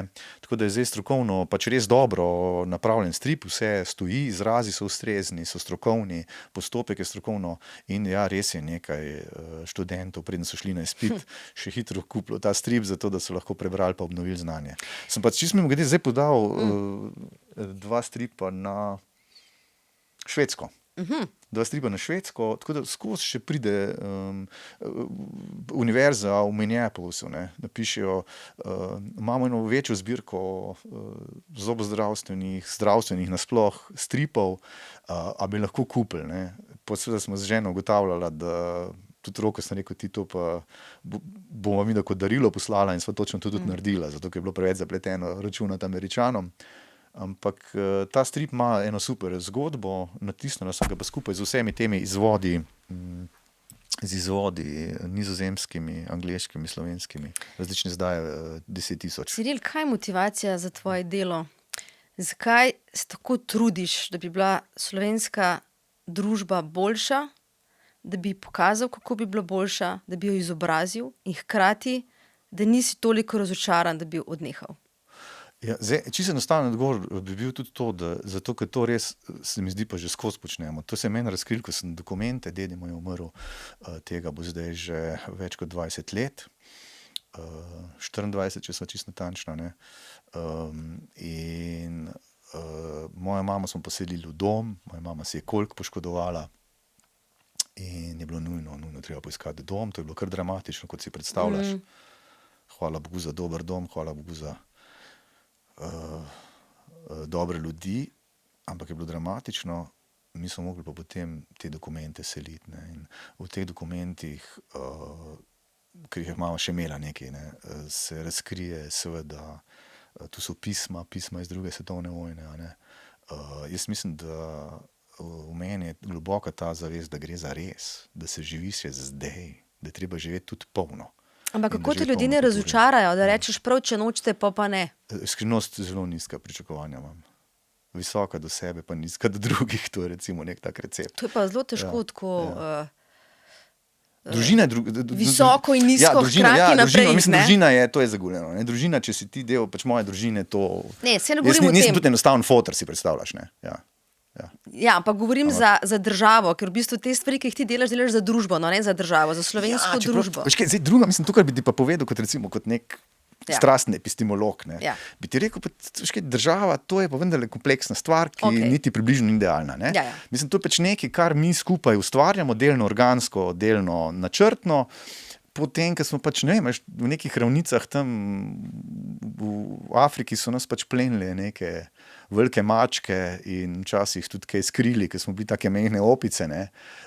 Pač država globoko nepopolna, imperij nepopolni, imaš upanje v ljudi? Kaj? Veš kaj, delujem upanje mogoče premočen, preveč pesniški izraz, ne. Verjameš v ljudi? Kaj? Veš kaj, verjamem v statistiko. Verjamem nujo, ti imaš še vedno pač, verjamem tudi to, da Slovenija, da te tradicije nekaj veljajo.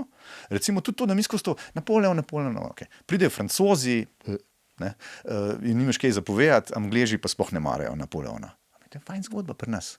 Zdaj, ker mi si povemo, veš kaj slovenski jezik nam je dal, pa tudi enakost pred zakonom. Napoleon z potezo peresa ukine fevdalni red, kjer je pač zločin, ki ga je napravil župnik, pa zločin, ki ga je napravil grof, ne, bil drugače obravnavan, kot če je enako reč napravil kmet.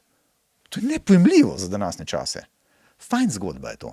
Ta zgodba z Napoleonom je naša in jo je treba tudi tako razumeti. Mene briga Britanc pa Francoz, kaj si mislite o Napoleonu. V našem kontekstu je to ime, jasen znak za dvig pravic, za inkluzivnost in za to, da so te pravice nenadoma bile splošne. Ker Francozi ga malo pošuškajo, ne? Ja, nerodno jim je, ni Malo jim ni čisto redu. čisto jasno, kaj je s tem. Ne? Seveda tudi, ko sem imel še res pač veliki iteracije, to je še pa, Napoleon se vrne potem kot Napoleon III, kot nečak, ne, in tako naprej.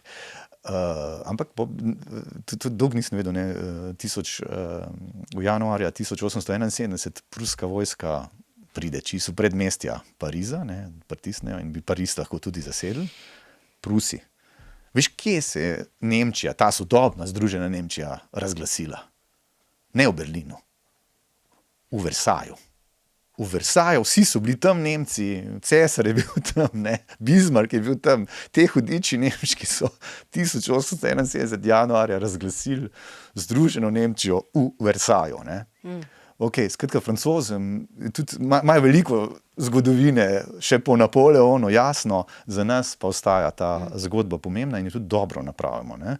Tudi recimo lik Vodnika, zelo pomemben lik s tem svojim racionalizmom. Vodnik, blazno zanimiv lik. Zdaj, Ciril, pravijo, da kar nekaj ljudi, no, ali pa recimo na družbenih omrežjih je tako, da si toliko dober, kot je dobra tvoja zadnja objava, ali pa eni pravijo, kot je dobro tvoje zadnje delo. Ti pa praviš, da si vedno kritičen do svojega zadnjega dela in da se neizmerno veseliš svojega prihodnjega dela. In te vprašam, a je zate kozarec pol poln ali pol prazen? Vidiš, jaz sem oblikovalec, mene zanima, kako je kozarec nared, ne, mene zanima, kako je sestavljen, koliko je odporen, ne, to me zanima. Tisto, kar bi ti pa priporočil, to je pa izkušnja iz Kijeva, kam imaš zraven. Bohvar, kakšne kozarce, ne, ko greš dol v zaklonišče, ne, v Kijevu imaš vedno pripravljeno plastenko in te ne zanima, zdaj se boš lahko recikliral ali ne, plastenko vode imej zraven, zaradi tega, ker če slučajno te kaj zasuje, bo to tvoja najboljša prijateljica. Tako da ne zanima me to, kaj je kozarec pol poln, ampak pol prazen, ampak kako je strukturiran, kako je oblikovan, zakaj so kozarci različni, to so vprašanja, ki si jih jaz postavljam, preden si postavljam o tem, kaj je, a je poln, a je prazen. Vodo imam, saj veš, ne, in iz pipe in kadar sem v zaklonišču v plastenki. Ciril, hvala. Hvala tebi.